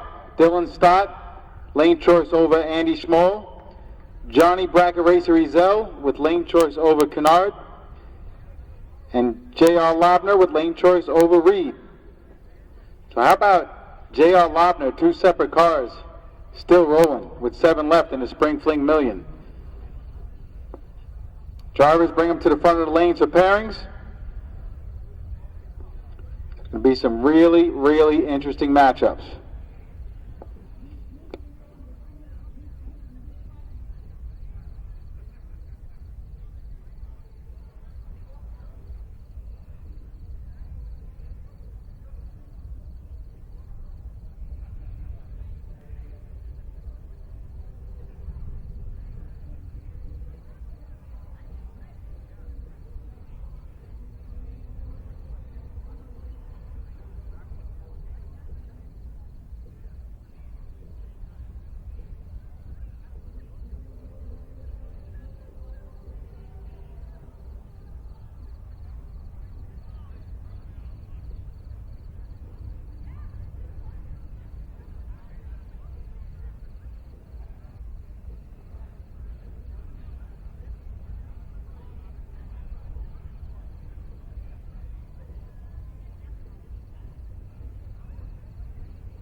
Okay, we are waiting. These guys are at the back of the lanes negotiating, apparently. So as soon as they're done, we will run round number 7. We have 7 cars left. This will make it 4, and then 2, and then our winner. So there you go. Yeah, I believe that there are some people coming in the lanes, so I think that means they are dangerously close to running. You're saying to zoom in on the tower. Okay, I will in a minute. So here's what's going to happen, though. So right before the final, I'm going to go unplug the scissor lift from the power, at which point we will be running on the batteries on the scissor lift, which is okay. And I'm going to grab the mic that is currently on the announcer audio, throw all that on here, like I said, unhooked, and as soon as the final then runs, the final pair, boom, winner, whoa, I'm going to start driving so that I can get over by the other side of the drag strip by the starting line for the initial celebration and interviews. Then they're going to move it from there to the Optima trailer for photos and more interviews. So at which point I'm also going to drive the scissor lift over there, listen to all the shenanigans, all those kinds of things, maybe do an interview or two, and then we will go and call it a night. At which point I'll drive the scissor lift back over here, plug it in so it charges overnight, take all my crap down, put it in the Suburban, and get the heck out of here. And then in the morning at 8 a.m. we do the family photo for Spring Fling Million. And then I believe that racing is scheduled to start around 8:45. If somebody could check on that for me, bracketraces.com, that would be awesome. That way I know for sure. But I do know I need to be here by 8 to do that. So there you go. What is my prediction? I have to be totally honest with you. Somebody is going to win, and I'm going to guess they'll be in a dragster. I don't know who's even in, honestly. I'm so focused on just cars going down the racetrack. It's not the same as being at the races, dude. When you're here filming it, like, I don't feel like I've been at a race because I don't know what's going on other than a couple pair that I pay attention to. I'm just watching things go down the racetrack and doing that. So I'm horrible because I really don't know who's in right now. So, but I do know that they're spraying water in the box and I got cars running, and that's bitching.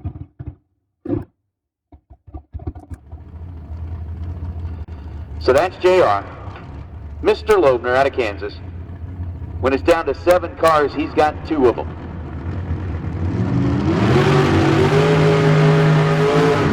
One of them happened to get the solo shot here, again with 7.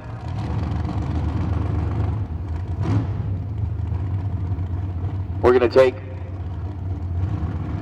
4 back. JR could own 2 of those spots.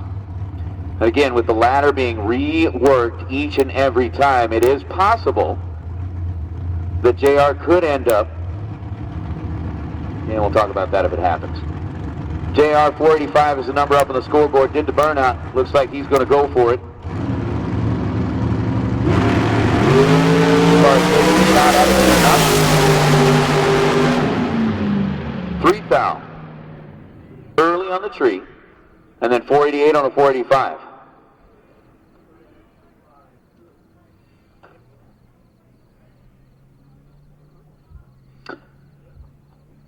So JR is going to do that dance. He's going to come down from the top end of the racetrack, head back in there because his next date is going to be with Reed.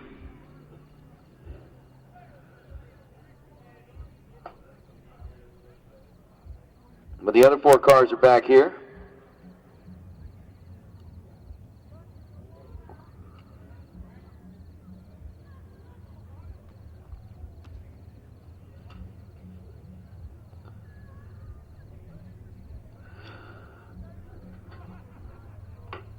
And we're going to be ready to pull them up.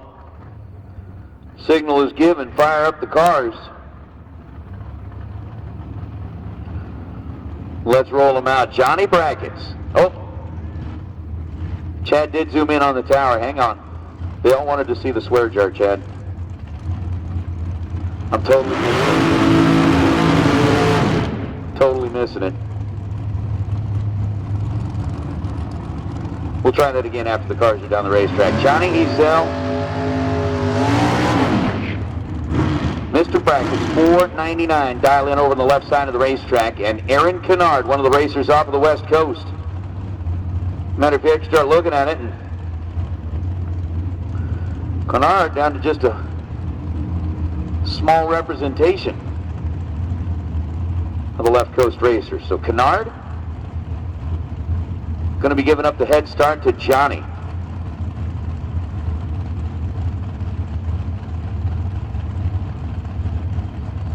Aaron Canard blitzing into the stage position. Johnny's there. Aaron Canard is going to go with this one. He's got the better pull, but he's got the win light. 446 on a 447.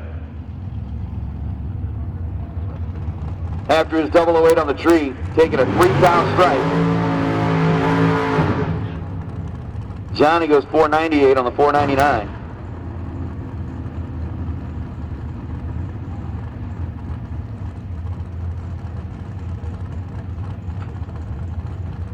And that is going to bring up Andy Schmall and Dylan Scott. Andy, who won the Pro 38 category.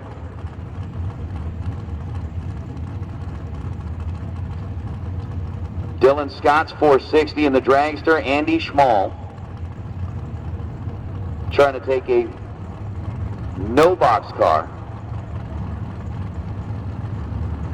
into the semifinals of the million. 6:15, big head start. Andy, off he goes. Here comes Dylan Scott. Scott, over 200 advantage in reaction time at 461 on a 461. Dylan picks up the win light. Andy Schmall, props on the effort. 26 green in a no box car and dead on 9 down at the finish line. So Dylan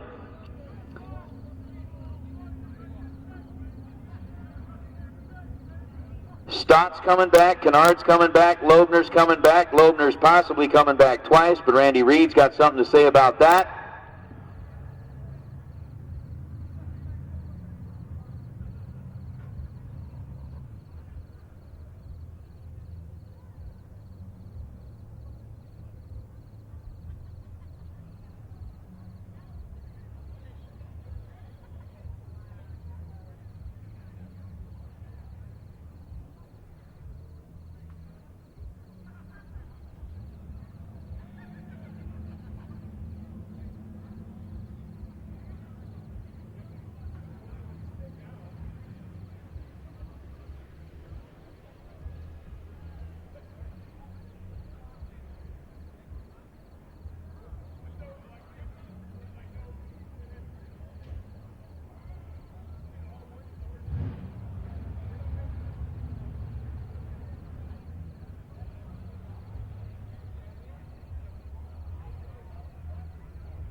All right. So, race fans, for those of you that jumped into the Fig Speed Calcutta, $75, 160 spots were available. A lot of folks picked up that $75 offer, and we're all handed a name. When it came down to it, it was down to that round. That round made the decision who is now $10,000 richer. Aaron Canard is the last man standing in the Calcutta. So Darren Long, congratulations. Darren Long, you just made 10 grand. Darren was holding the Aaron Canard name, and Darren, for picking up that spot in the Calcutta, you hit, man. That is not a bad day. Got fan cam going on. Nice, Chan. For the folks watching along on Bang Shift. All right, I know you guys were like begging for the swear jar, so If Aaron, or if Chad like zooms back in on the tower, I'll try to make sure that I stay up to speed. But there is a slight delay with what we see versus what's going on out there.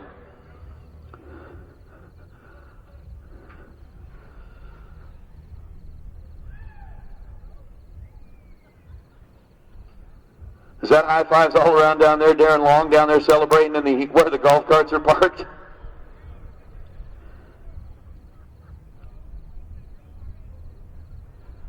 Darren, who was holding the Aaron Canard number. Obviously, that made the night, like, not horrible. Okay. Now, see, this is how bad the delay is. Hold on. We'll have to watch for a minute.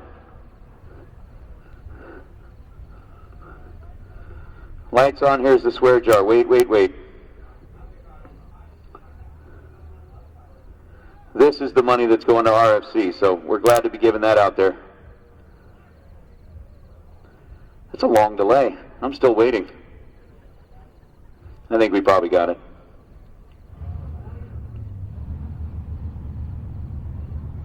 There you go. All right, guys. Hello. I'm going to go back to living in my dark cave now.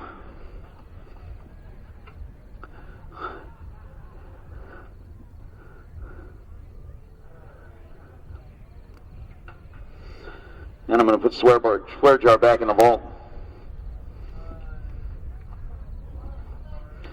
Hey, I'm going to remind Darren Long down there that if there was any swearing during that celebration of finding out that you were the last man standing in the Calcutta, you are going to need to come up here and give a little donation to the swear jar. Huh? Mark's going to donate to the swear jar now too. But we are down to 4. We'll give them a couple of minutes. They'll be headed back this way.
So Randall Reed and J.R. Loebner with a Loper motor.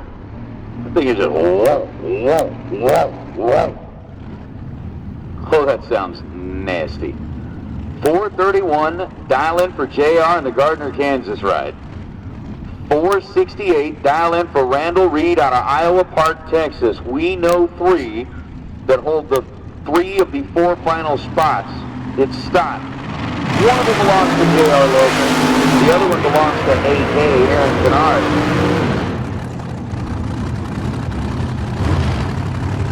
And we're about to find out.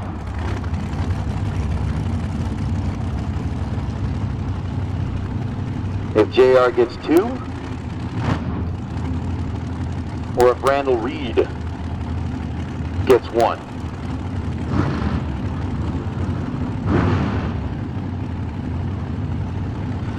So JR's down 431, Randall Reed's down 468. Texas runner going to get a big head start. And then JR's going to turn the loud motor loose. Set, go.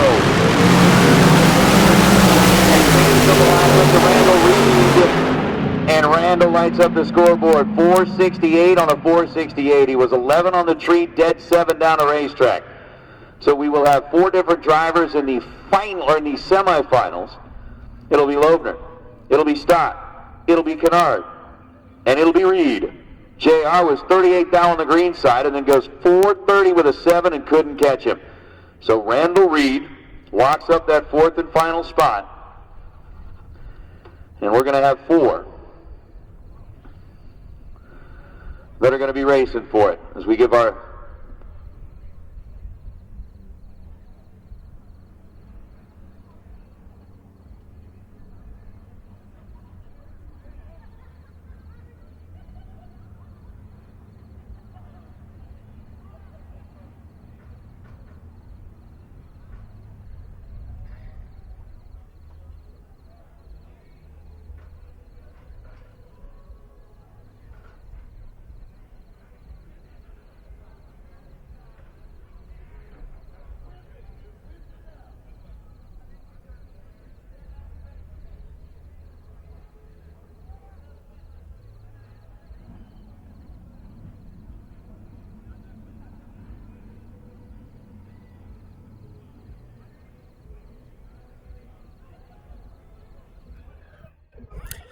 Well, that means we...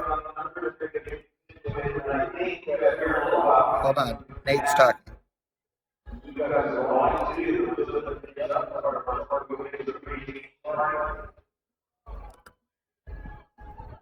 Oh.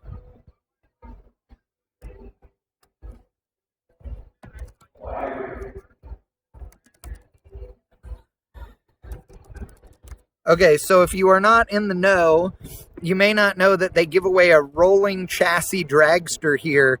I mean, it's literally everything but the engine and transmission. It might be missing some electronics, but it's plumbed and wired and all that stuff. And it's a really bitchin', really cool, brand new dragster. And it's a raffle that goes on, and I believe that Nate is going to announce who wins that here shortly. So when he does, I will turn the camera or the audio back on to him. But yeah, it's awesome. I didn't join the raffle. I don't know if I could. I think you have to be a racer here to get in the raffle. But yeah, then oh wait, hold on. Nate's talking. Here's the ladder. Stott with lane choice over Reed. It's going to be Canard with lane choice over Loebner. So down to just the 4. Stott lane choice over Reed. Canard lane choice over Loebner. And I believe we are currently on Facebook Live on our Spring Fling Millions social media page. Here, buddy. You know what? Hold on. We're going to do this. Take a pause 1 second here.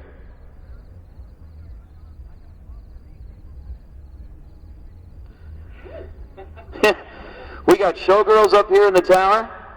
And as we're looking at this, I'm just going to tell Chad, even if he wants to zoom in on the live feed in the tower, we've got the showgirls, we've got Kyle Seipel up here, Sean is watching over the shoulder, and we're live on Facebook because, well, one of the things that we do at the Racer Appreciation Party is draw for a dragster. Kyle, what do we got? We got 2 raffles here. One was 24 drivers that went dead on with a 0 at the event. Go into a pool, the dead on with a 0, win or lose on Wednesday or Thursday. Go into a pool for a Get 'em Garage $2,000 gift certificate. So that's the first one we're going to do. I'll read off the names quickly here. We have Bobby Dye Jr., John Taylor Sr., Stephanie Nass, Randall Reed, Joey Trevino, Lynn Horab, Mark Dorso, Anthony Bertozzi, Bradley Johnson, David Butler, Chuck Babcock, George Lewis, Mike Torres, Dustin Wirtz, Sean Hart, Casey Boosman Morris, Mike Torres, Al Quigley, Mark Kidd, Buddy Farrell, Chuck Babcock, Buddy Farrell again, Ron Kelly Jr., and Mark Mirashiro. So if you take those 24 pieces of paper out of there and put them in a hat, we're going to have Carter pick a winner, and the winner gets a $2,000 gift certificate to Get 'em Garage.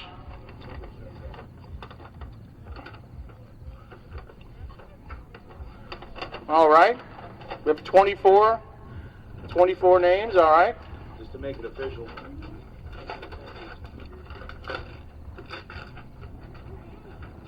Perfect, it is empty. Okay, pal. We just need one, pick one out of there, lucky winner. Who we got? Who we got, Nate? Mike Torres. Mike Torres, $2,000 gift certificate winner to Get 'em Garage. Now we have the raffle for the race tech. We have 160 tickets here, paid $100 each. We're going to pick out two winners. The first winner wins $500 cash, Carter, and the second winner wins a race tech dragster valued at $16,000. You know what? Let's get the big bucket. All right, go with the big bucket. All right. Where's the sword gun? There we go. Because it'll be easier to hold 160 tickets. Got it. Good call. Good call, buddy. Okay, put them on here. Completely empty. Stir them up. First ticket drawn is $500 cash. Okay, hang on, buddy. Before we do this, because they're looking out the window there, we want everybody to see it too. So stand up right here. Stand up. Okay, ready? All right, nice work, nice work. Okay, one ticket, pal. One ticket. One name. Did you get just one? Yeah, there you go. They stick together, it's all good. All right, $500 cash goes to, he's here at the track, Scott Bromley. Scott Bromley from New Mexico. $500 cash. Congratulations, buddy.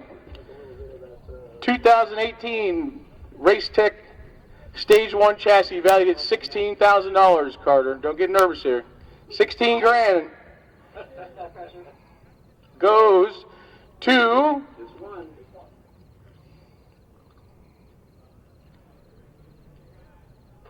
Nate Hershey. No, I'm just kidding. You're not going to believe this. You truly are not going to believe this. Who won the American race car? Lori Wharton just won. Lori Wharton has won 2 dragsters. Wow. James, Lori just won you a dragster. She has her own. Now you have a race tech dragster, Lori. Unbelievable. I'm so glad we did this on FaceTime Live to make sure that there was no fix. But Carter, congratulations. Lori, James, unbelievable. We'll be back to action shortly.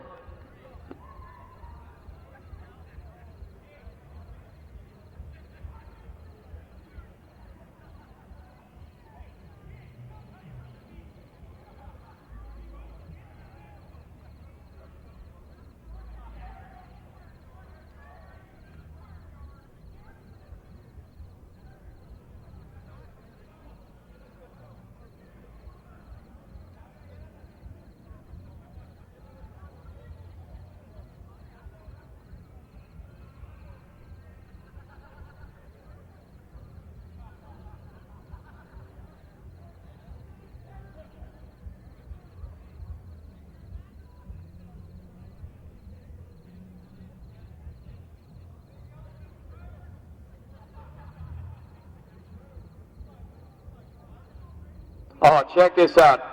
On that bank shift live feed, you can see Lori down there with her husband. She's going, I don't know what I'm going to do with 2 dragsters. James is going, I know what you'll do with them. Yeah, they found her. They found her down there. It zoomed in on her. She goes, what am I going to do with 2 dragsters? James is like, well, since you beat me for one Tuesday night, why don't we go ahead and look over here? Wow. She needs to be at the casino, like right now. Tell me about it. All right. All right, so we're ready. We'll take the semifinals of the Spring Fling Million. We'll take them back to the lanes. Dylan Stott with lane choice over Reed. Yeah. And Aaron Canard with lane choice over Lobner. We'll take you back to the staging lanes now, please. Lori, my son Carter wants to meet you. He wants to meet the lady that he just made her that happy. Wow. That's crazy. That's crazy. Oh. Well, Chad, thanks for zooming in, making sure that that was showed over the Bank Shift live feed. Of course, we did have it live there on Facebook. Thank you so much again to our 2 beautiful showgirls who are here helping us out with the drawings as well.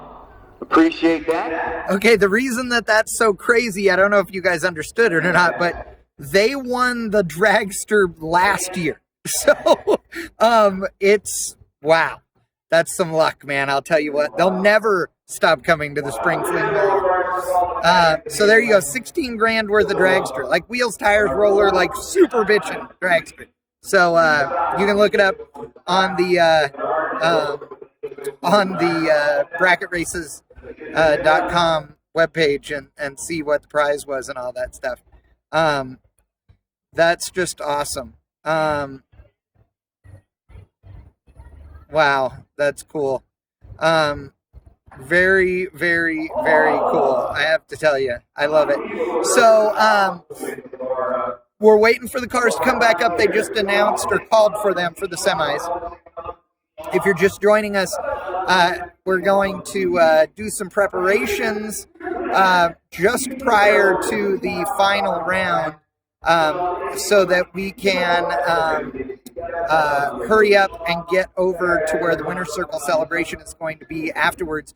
And you're going to ride along with me live because we're going to move the scissor lift. So if you remember when we used to cover the NMCA races live, you'll remember that we were in Joliet in Chicago and drove the scissor lift all over the property. And it was a riot. We had a great time live on the scissor lift. So yeah, definitely a cool deal. Oh, I'm sorry. They didn't win last year. You're right. Sorry, Zach and the guy. I was thinking last year's prize, but that's not right. It was Tuesday's prize. So this week on Tuesday, they did a dragster race where you won a dragster. They won the dragster as a giveaway thing there too. I forgot about that. So yeah, sorry. It's been a long week already and it's only Friday. Yes, it was Tuesday's dragster that they won, not last year's Racer Appreciation dragster. Yeah, I forgot there were two this week. So yeah, it was crazy. Last year on Tuesday was the trailer race. So you won a trailer if you won the race, or they gave away a trailer during the, I don't know, something anyway.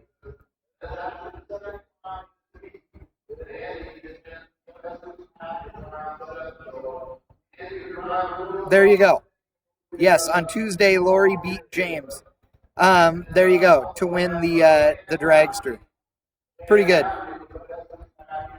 I think this is pretty exciting stuff.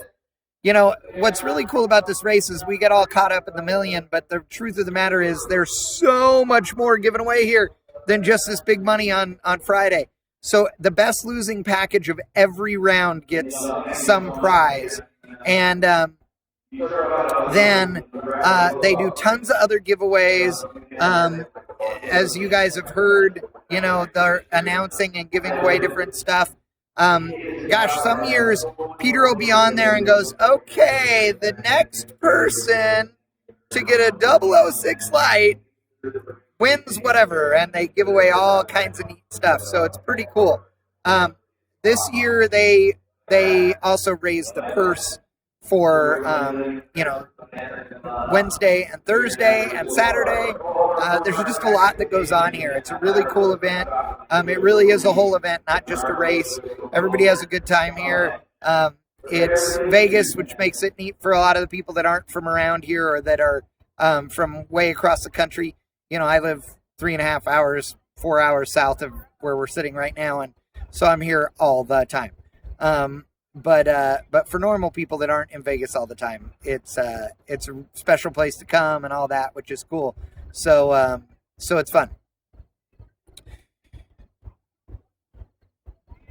I think I hear cars running, which is good because they're supposed to be going to the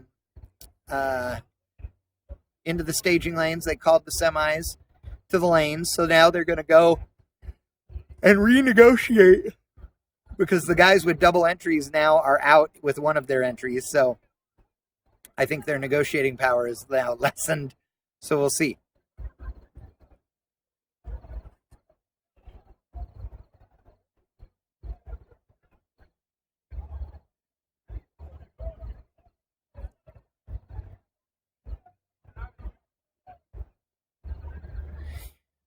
All right, and I was talking to Cameron Foray a little bit ago, and that was who I zoomed in on him and his wife sitting there eating earlier, and I sent him a text and said, wave. They're standing over there talking with some friends, and they both race and everything, and we were talking about the fact that I need to get licensed. He's like, it's too bad you don't know somebody with a super comp car. I let all my licenses lapse a few years ago, and I really shouldn't have, but I did. So now I'm going to have to catch up. Although I will tell you that Ron Thomas and AJ Thomas and I were talking about me getting in the fuel altered and licensing and that thing too, which would be a riot. I got to get a few different licenses this year, and get ready, get a little seat time and something fast, because I haven't been anything fast in a while, before I go license in Pro Mod. So that'll be really fun. I'm looking forward to that one.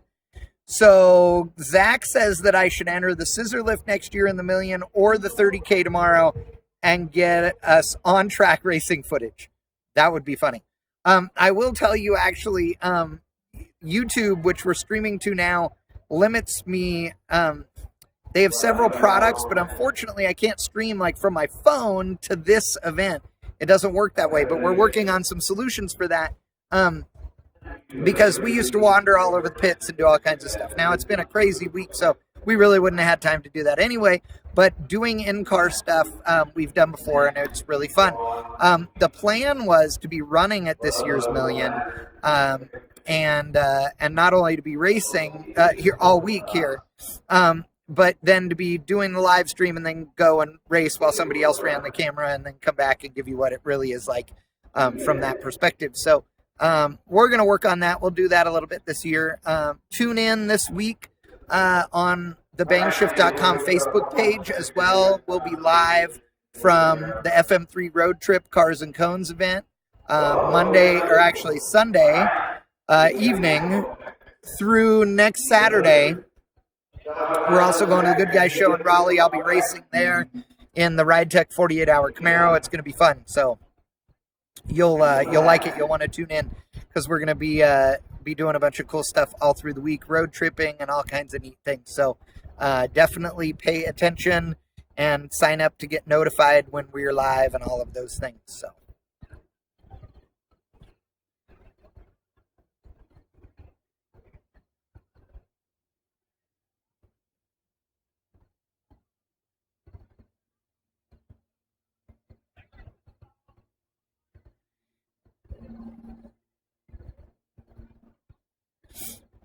Tim talking about Tom Baer. Tom Baer has several dragsters, and he runs a school and leases his cars out for guys to bracket race and stuff here. And honestly, I know Tom, and I've seen him, many times at different races. And I've thought about asking him multiple times what it would cost for me to license with him and all those things, and I just have not done it. But I do know several guys with super comp cars, and the truth is, because I've driven them before, it's just not tough to license in one. So I'll probably just do the nice thing and pay for a test and tune day with Cameron or AJ or both, and then jump in their cars and do my license runs real quick and be good to go. So yes, Sarah, we have 4 cars left. Yeah, Canard versus Loebner and Reed versus Stott. There you go. Brad Hawk in the chat window was on it. Are you ready? Can you feel it? Can you dig it?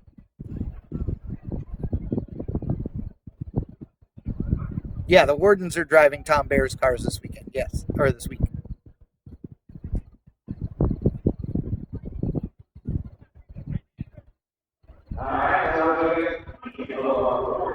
Ooh, 3 of our 4 cars are here. I have said earlier that the worst part is waiting, between rounds. And I totally understand that you got to get your car back and you got to do stuff. But I believe that there is some ways to speed this process up. And I believe that the way to do that is to put a time limit when you get into later rounds, right? When you get into round 6, let's say, to where you would tell them that once you call them to lanes, they only have a certain amount of time to get there. if they get there in that time, then the purse goes up. If they don't get there in all of them in that time, then that purse increase doesn't happen. And if you do that and you make the purse increase legitimate, then guys will hurry up. And the truth is that all of these cars will be perfectly cool in these temperatures within a matter of minutes. With a Mazir water pump and a big CNR radiator on them or what have you, these cars will cool down in minutes. In fact, they'll cool down so well that the truth is, by the time you coast down the hill and run the water pump and stuff, if you put a CO2 sprayer or a nitrous sprayer on the radiator especially, I could have these things well under operating temperature by the time they would get back to the staging lanes. So they just need to have fuel jugs sitting there at the staging lanes, and they can refill in a hurry and be ready to go, or even go back to their trailer. I say you could be ready in 10 minutes. That's my prediction or my observation. So I think that would be fun if you gave them a really cool incentive to be quick and make it happen. Because it doesn't seem quick to us because we're sitting here, and it seems quick when you're the racer. I know that, but we're impatient. We want to see all the cool stuff happening. We want to see it now.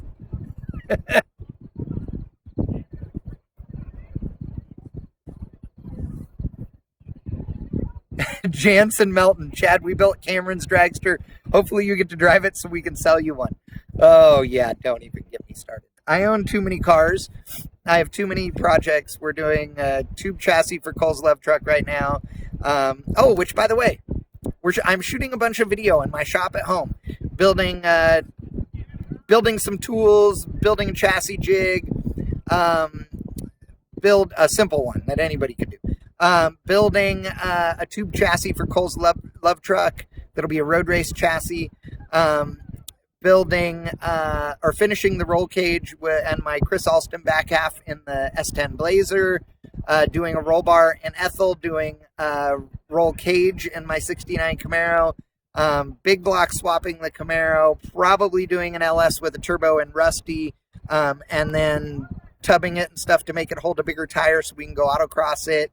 The dually is getting a new chassis probably. Yes, it's either getting one I custom build or it's going to get one from the guys at Chop and Block, one way or the other. Big block or LS for the dually, multiple engine builds, 4-cylinder turbo LTG 6-speed combo for the Love Truck. All of this stuff is happening like right now. I'm in the middle of doing all this stuff and working on all this stuff and shooting a bunch of video because there will be a new Chad YouTube channel coming out in the coming weeks, months. So I want everybody to pay attention and look for that. I'll need you guys to subscribe and like and do all those things. And I promise to bring you all kinds of cool content. Some of it will be mellow and me building stuff, and some of it will be the normal Chad stuff you're used to, and who knows what else, along with some road trip stuff, all kinds of neat things that we will do. And you'll get to see inside my shop and see us working on all this cool stuff. So it will be fun.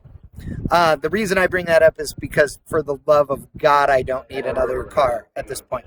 But you know what, Jansen? I'll gladly drive something you've got sitting around. And, by the way, all of this stuff that we're doing, there is a timeline on a bunch of this stuff because we're moving to Texas later in the year. And so I need to get a bunch of stuff together so it's not just rolling crap or stuff that is not able to roll before we move to Texas. So, yeah, my S10 Blazer, which has been on hold while I was taking care of Daphne, LS3 E-Rod crate package in it, full cage, Chris Alston's chassis works back half with a triangulated 4-link, drag radial, daily driver, gonna be awesome. Like, you guys are gonna love it. It's gonna be super cool. Yes.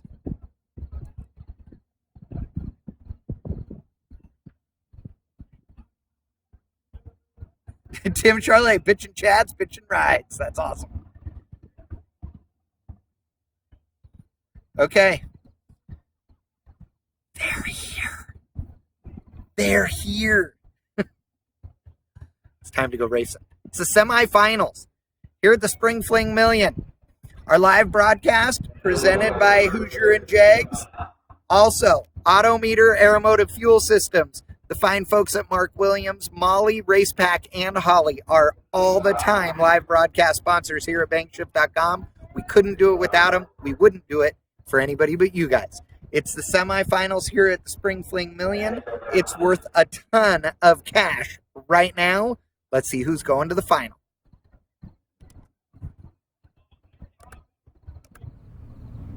Ah, Floyd.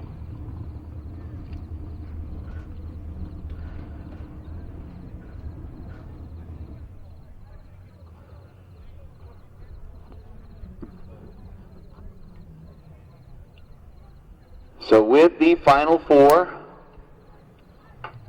under the arch, we've got dial-ins up on the scoreboard.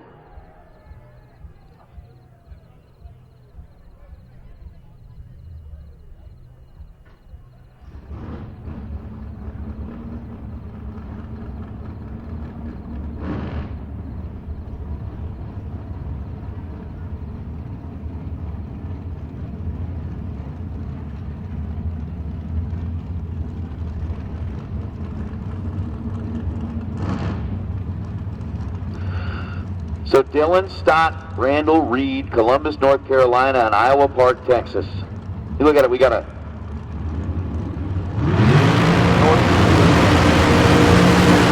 Division 3, Division 4, Division 5, and Division 7. If you're looking at it from the NHRA standpoint. What's up, Boo Boo? I just saw you talking about the Cajun food out there, got a little hungry. Anyway, I am worried about what's going on the racetrack right now with a 8/100ths of a second split between the two drivers right on the starting line now, with Randall getting the head start based on the difference in the dial-in. Dylan Scott going to be doing the chase, and again, it's all down to this. Pre-stage bulbs are lit. Randall going to be the first one to roll in and light the bottom bulb. Dylan Scott, who has just been,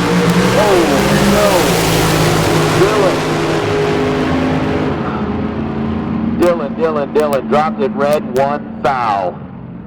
Randall Reed, 008, rolling it out, goes 66 on a 68. I mean, basically round that up to a 67, was holding about a hun, but Dylan Scott, red, one foul. And it's going to be Randall Reed going into the final round to Canard.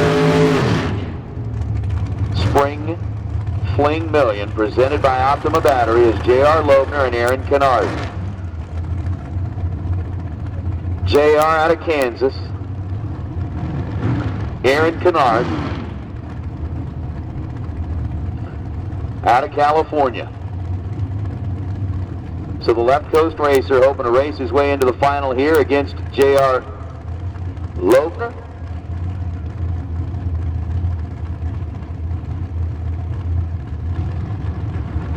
.484 to a 445. Aaron on the right side, J.R. on the left. Tree starts dropping right now. J.R. Loebner is in control of this one. He was 007 on the tree and one above, taking 27 thousandths on the stripe. As J.R. lights up the scoreboard, and it's going to be Reed and Loebner in the final round here in the million. Aaron Canard was 21 thousandths behind the green light, and then two above as he made his way down the racetrack. So 21 green to a 007 light, JR won that battle. And at 485 on the 484, taking the stripe by 27 thousandths of a second. JR into the final round, and we're pretty much where we need to be. Down to just two cars left in the million. Again, that Sparko Race Appreciation Party, still got the DJ down there making a whole lot of noise. And as soon as we get done rolling things through with this final, well, I plan on getting down there and having a little bevy or two. Are they doing karaoke now? Matt's really good at the karaoke stuff. He's got a big selection of karaoke over there. I'm interested to see who's actually, picking up the mic. Yeah? Nice. That's pretty cool. All right, we got a few minutes while Loebner and Reed make their way back into the pits, get them turned around, and they'll be back in the lanes here in just a little while. So, hey, walk on over there, enjoy a little bit more of the Sparko Racer Appreciation Party. Again, we're going to get a little quiet here for the next little while. We played all of the spots, we played the ads, and they've got music already playing over there, so we don't need to play music over here. But thank you so much to each and every sponsor that's made all this possible, and it's been a good day. We'll let you know when we call them back into the staging lanes here in just a little while. You'll hear that call, and then we'll let you know when they're back there, and we'll let you know when it's time to run for $260,000. Dollar, dollar, dollar, dollar, dollar, dollar. When it's time. Big money on the line, down to just 2. Pause for a few moments, and we're going to try this soon.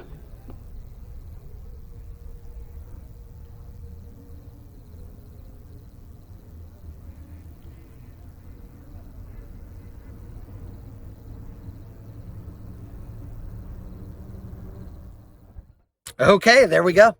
The final. Dude, I wonder who's going to win. And I wonder how much they're really going to take home. Because it's $1 jillion on the line. It's crazy. I guess I need to change this so it says final.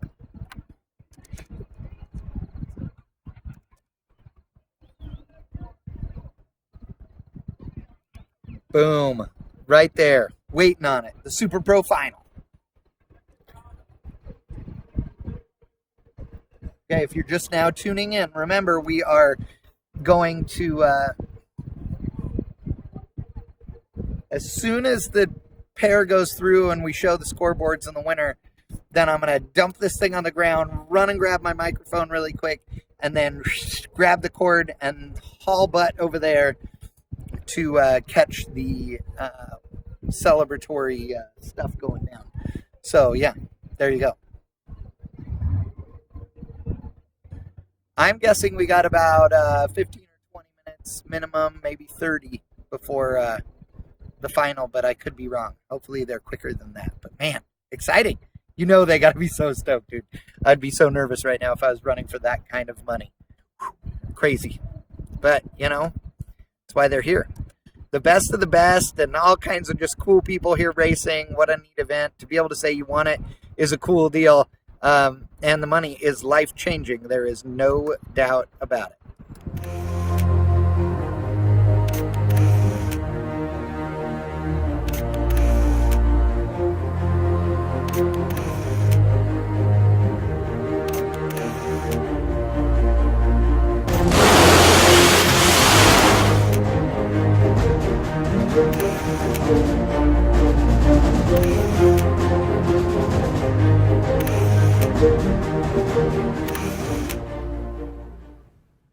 What's cool about the dash is it has multiple different screens that we can preset on our laptop. So we have a street dash, and then we have, like full-on race where it just shows the tack, what gear she's in, and then water temp, and oil pressure. And then we also have the screen that has all of the parameters on one screen. We use that when we do our dyno testing and tuning and stuff so that we can monitor everything at once.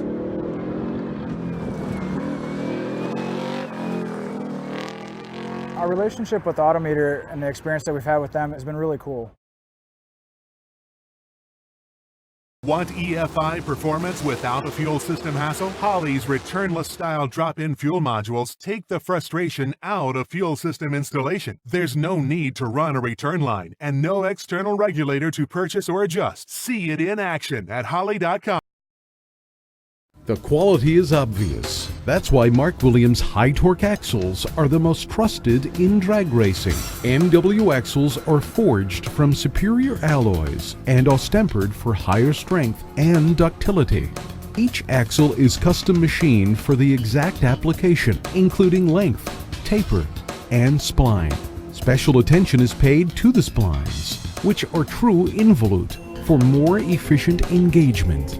Weight is important in drag racing, and MW gives you 3 options allowing you to cut unsprung axle weight almost in half. Invest in the best. Mark Williams high-torque axle. As a high-performance fuel systems manufacturer, Aeromotive offers more options for more applications than ever before. Aeromotive fuels hot rods, pro mods, diesel trucks, and everything in between. With a proven track record of fueling multiple drivers to the winner's circle, Aeromotive products are not of the Me Too variety. They're one of a kind. Every product Aeromotive develops solves a problem by offering a logical solution. Aeromotive tests their solutions, holding them to the strictest standards of integrity and reliability. This ensures that you have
Hello, Nathan Hershey. Looking for high performance? When you want high performance, there's only one place to go. Jags.com.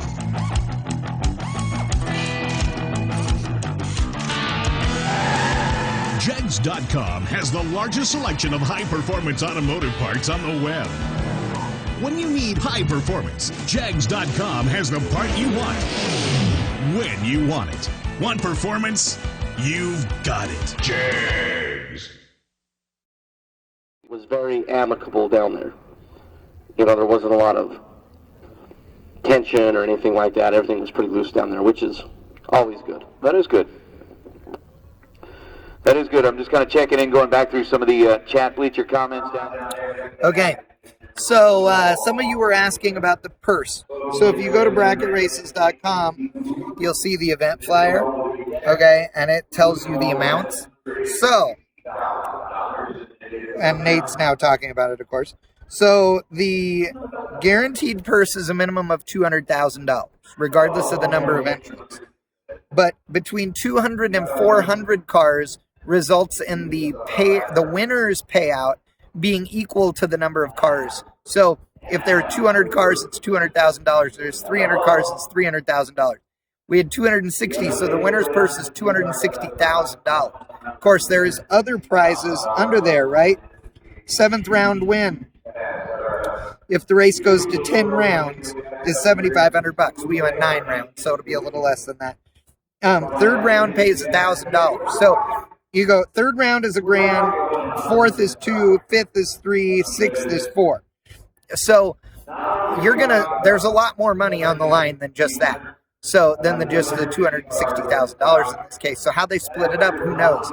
I would be really surprised if the winner is still not taking home, $200,000 or $175,000 or something. I don't know. It depends on the split, I guess. But to me, that would be, you'd have to do the math as to how many cars there are total in each round and then figure out how much is on the line altogether. But I know that a few years ago, they split it where it was like 10 grand for each card or each winner during a certain round.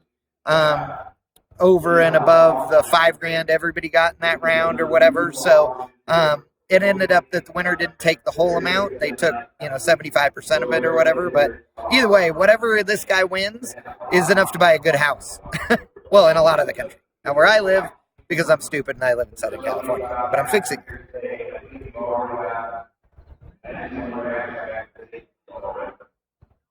Yes, Tim Charlet, it was the old Pro Stock truck. Yes, Tim Charlet, send me a check.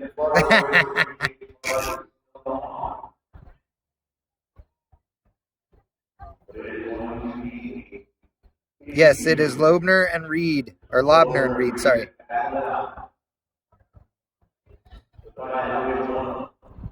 Which will happen soon. It's going to happen soon. Here, Nate's talking, so I'll let you listen to him. Style format. Just a cool objective. Again, you pay the entry for 3 days of racing and then throw an extra $2,000 on the line for an opportunity just like this, where a couple of racers are going to go head-to-head to get a gigantic check, a trip in a limo, a suite down at the Cosmopolitan. You're going to be big pimping in Vegas. Yeah, buddy. That's pretty much the way it's... And, of course, nothing would make any of that more complete than to be flanked by 2 showgirls as you celebrate in the winner's circle. Because that is what Vegas is all about. That is exactly what Vegas is all about.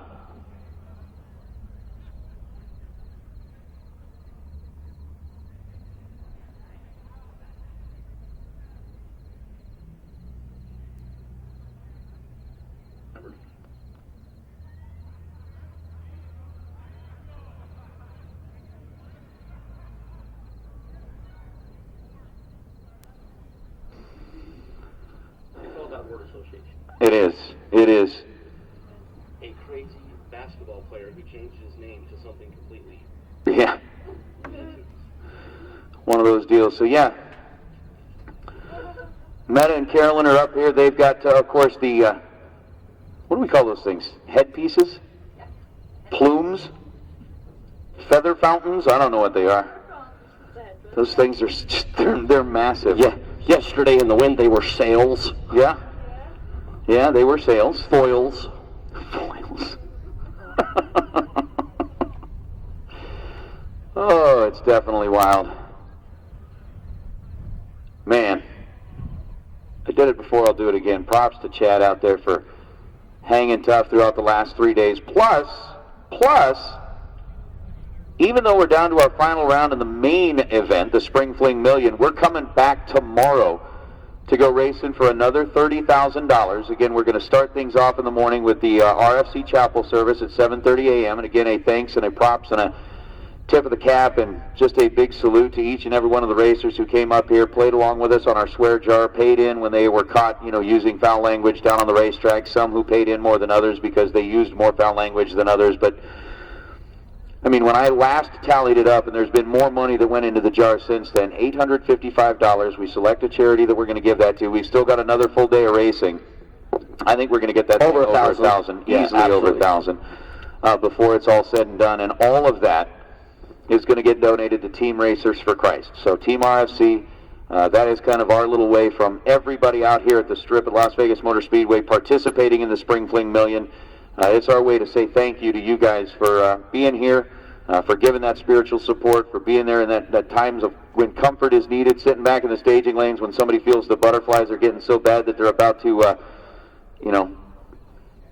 throw a whole bunch of stuff up on the inside of the visor and the helmet. But they help give a little bit of peace, a little bit of comfort, and a little bit of a moment of, what's the word I'm looking for? Serenity. Would that work? Chi.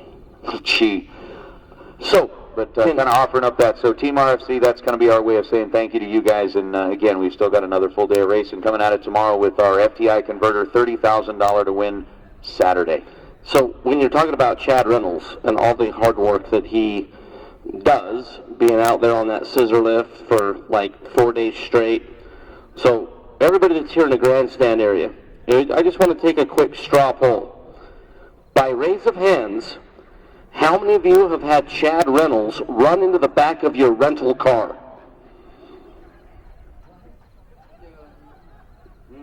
So just me? Chad Reynolds, somebody else is raising their hand saying that you also ran into the back of them in their rental car. I thought I was special. It was just me? Okay.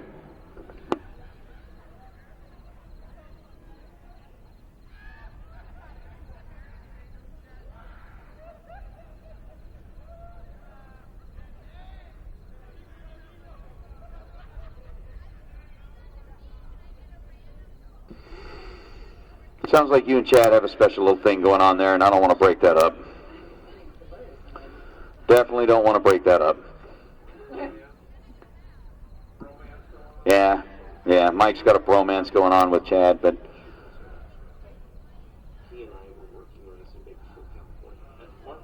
yeah, I also do want to take a minute, just because they catch him walking back here behind the tower. You know, everybody that logs on to the bracketraces.com website or logs on to Facebook and sees those awesome recap videos, the awesome preview videos that get put together, Matt DeYoung and Kyle Luters, who are walking back there, are the two guys that are responsible for all of the video work and all of the capturing of the emotion and the moments and the special things that makes the Spring Fling possible, that basically make up the event. I want to say thanks to those guys. They work hard out here and come in from kind of all over the country just to make this thing possible. I do see the big check headed out there. I see the massive trophy that the Theobald family put together, custom built for the Spring Fling. I even see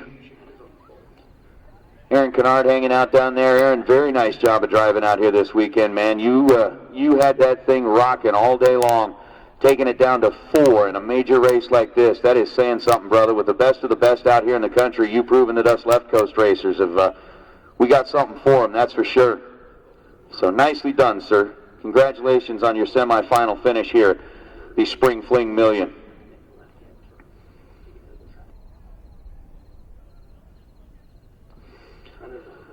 But with the faces that I'm seeing showing up here underneath the arch, that means that I believe all of the conversations that have had to happen have happened. I do hear race cars headed up to the arch. The engines have fired. They're making their way out of the staging lane. How about this? $260,000 is the number that's written on the check. There is a limousine parked in the wings, waiting to take the winner down to a massive suite at one of the best properties in Las Vegas, where they are going to spend the night of their life, and then they are going to figure out how they are going to spend all that money. What are they going to do with it?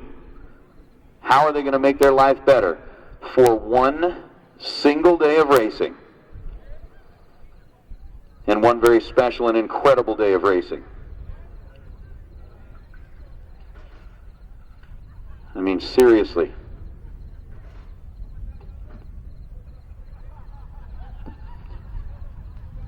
Huh.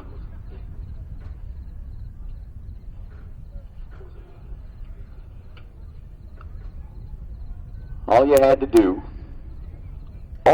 do was light up 10 wind lights to get there. How tough could it be? Who am I kidding?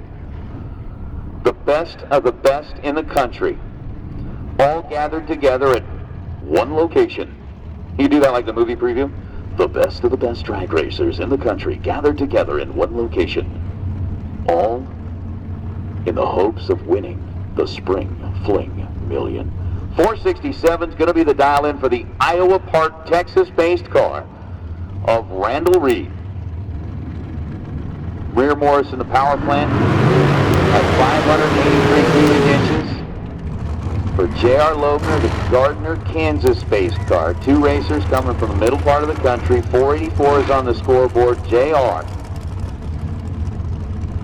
will watch his side of the tree drop. Meta and Carolyn taking their spots down there. Showgirls, Where do you get showgirls on the starting line other than Las Vegas when one of the biggest races in the country has come down to 2 drivers? Then it's game on. So JR's got the left lane. Randall Reed's got the right lane. There are 2 pre-stage bulbs lit on the tree. JR's the first one to roll in and light it up. Drop the tree, let's go. 4,000ths of a second, the difference between the 2 in reaction time, and Randall Reed, they go nuts on the starting line.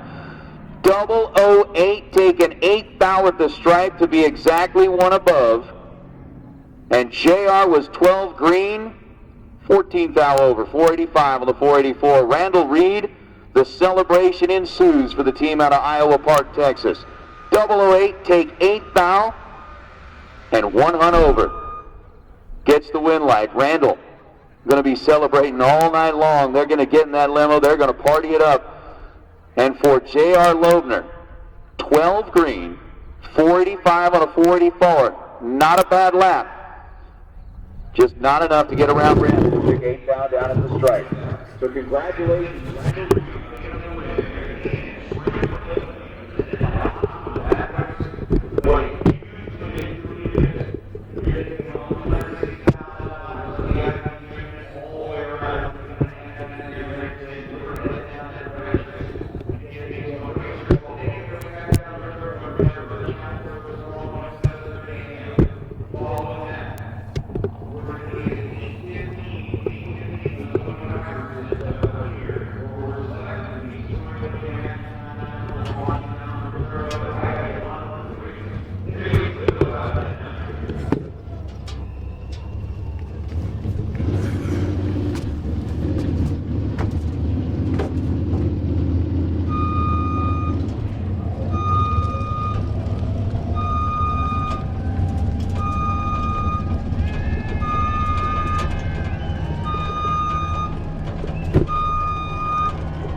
Randall Reed, congratulations. What does this feel like, and is the beer cold?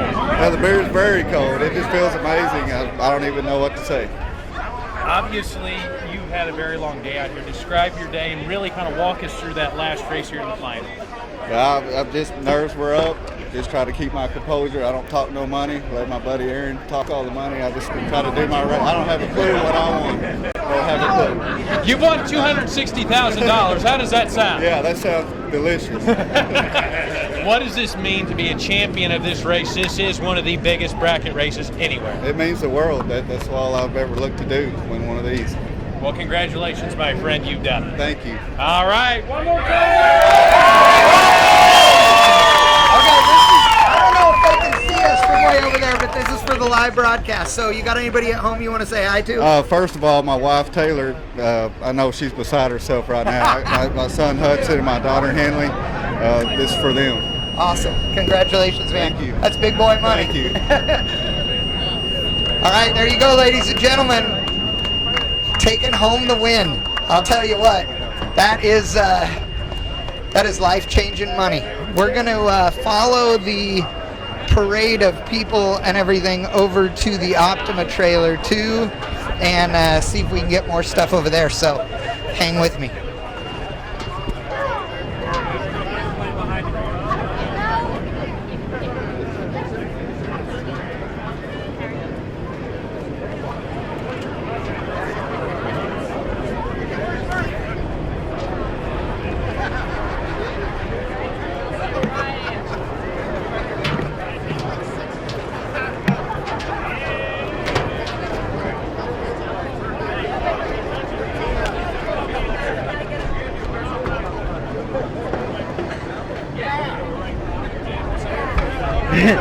Thanks, dude. I appreciate it.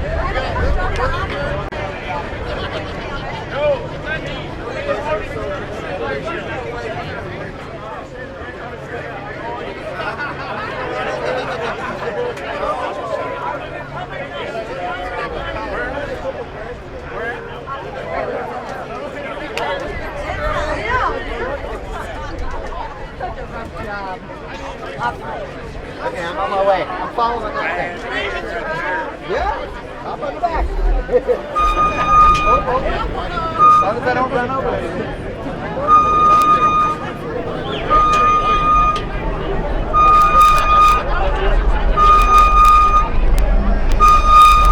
You got a passenger, bud. Jumping on? Okay. Come on. All right. I just don't want to. I don't want to hit you. You're in bed.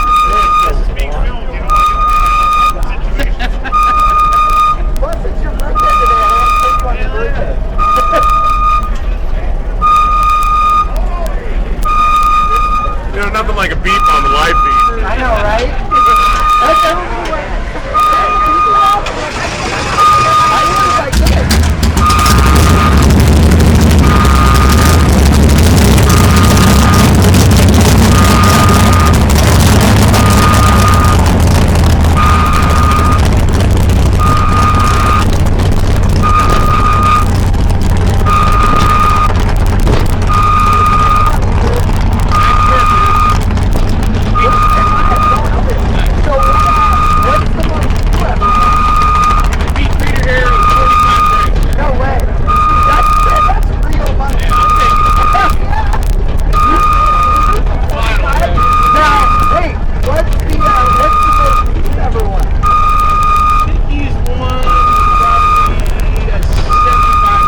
Sleeping back there in the limo.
Okay, Nate, we're live. They can see.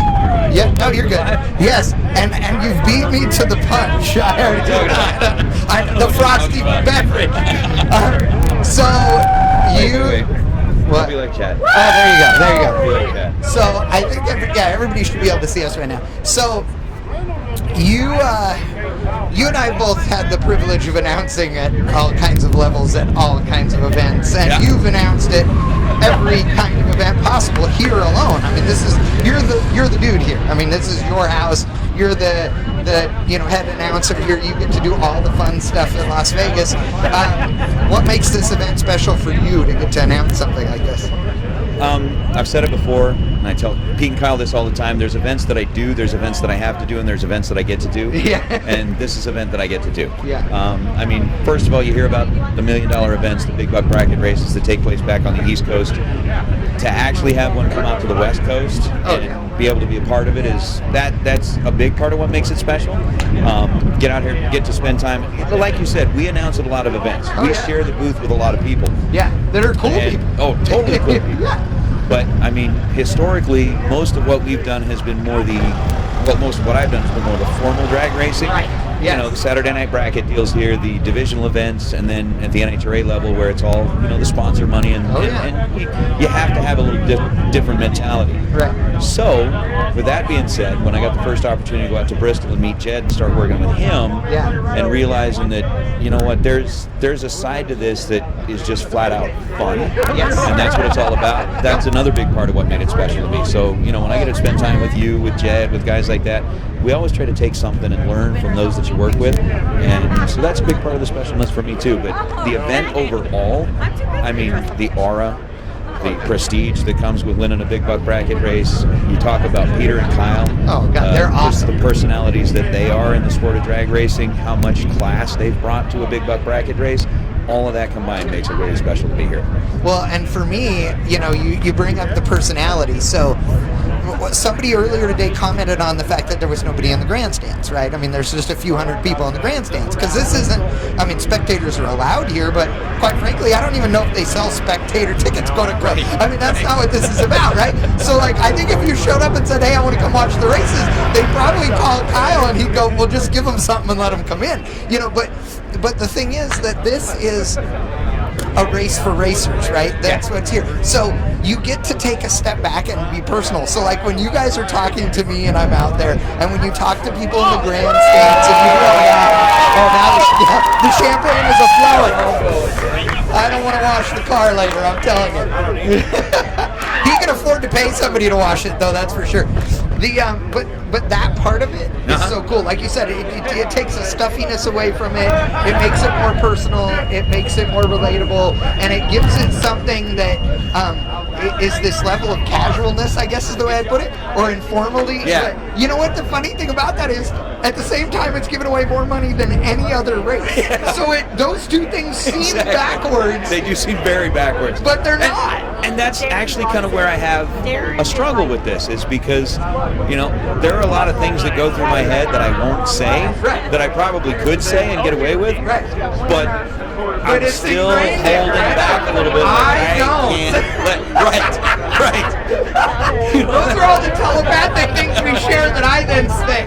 So now I'm blaming you. From now on, when I say something bad, it actually was coming from Nate's head. It just through the USB cable to mine. Yeah, a lot of times if you hear the mic shut off, it's because I'm saying something that I can't and won't allow myself to say on the mic, and then you'll hear kind of that as we're coming back in because I'm trying to hold it back. Well, and I know when you're working with Mikey, it makes it tough. It does. Because that guy is horrible in all of the right ways. I mean, he is so funny, and he's so professional when he needs to be. He's hilarious all the time. And he's one of those guys, too, that somehow, like, gets you in trouble without you even realizing it most of the time. He will lead you astray. He will lead you down a deep, dark path in his own way. But actually, yeah, as you're looking at that kind of stuff, it's a little bit wild. It's a little bit crazy. Working with Jed, kind of the same thing. Jed has got kind of that really cool deal. And the promoter's calling. The boss lady. Not going to be a pin. You're not. With the big I'm laughing at the conversation going on over here. Okay. Yeah, we're live. Bang shift and chat down here. So we're going to do this live. I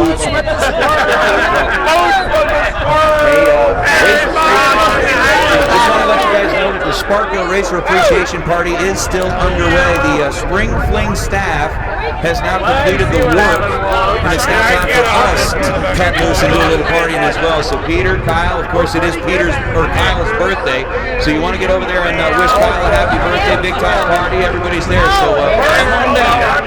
Come on down.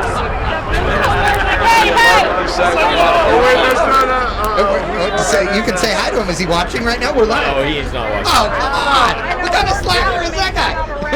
He's not a bracket racer. I go well, everybody, I know you guys are still watching. We are, I think we're calling, there's a Challenger limo over here, a race car covered in champagne. I'm tired, Nate. I'm ready. I can't believe how early it is, dude. I'm so excited right now. It's 10:15 and I get to drink a beer and then go home. Let's go to the Racer Appreciation Party. Yes, I'm all over it. All right, I'm shutting that off. I'm going to park it. I'll meet you over there. Everybody live, thank you so much. Again, the winner of the million, dude, Mr. Reed, I can't even believe this. What a killer deal. $260,000 on the line. We will be live tomorrow morning at 8:30-ish. I don't know, maybe 8 o'clock. We're doing the family photo, so it could be as early as 8 or 8:30 live, bangshift.com. Thank you so much for tuning in. I'm Chad Reynolds, and I'm going to put this junk away and drive the scissor lift back. We're out of here. Oh, she's staying here. She's already in bed.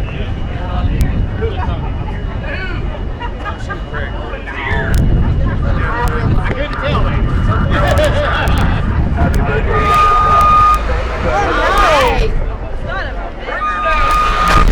Phone down. What is that, Bluetooth?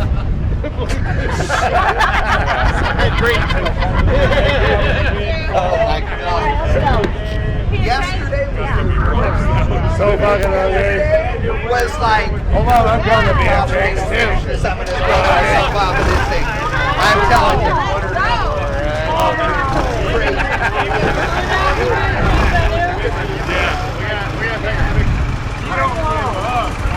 No, exactly.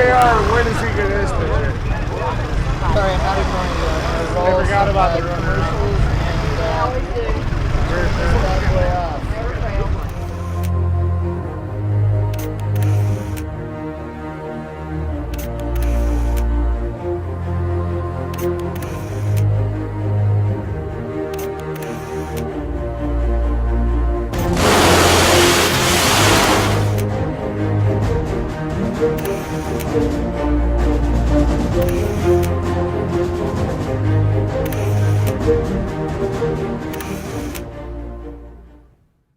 What's cool about the dash is it has multiple different screens that we can preset on our laptop. So we have a street dash.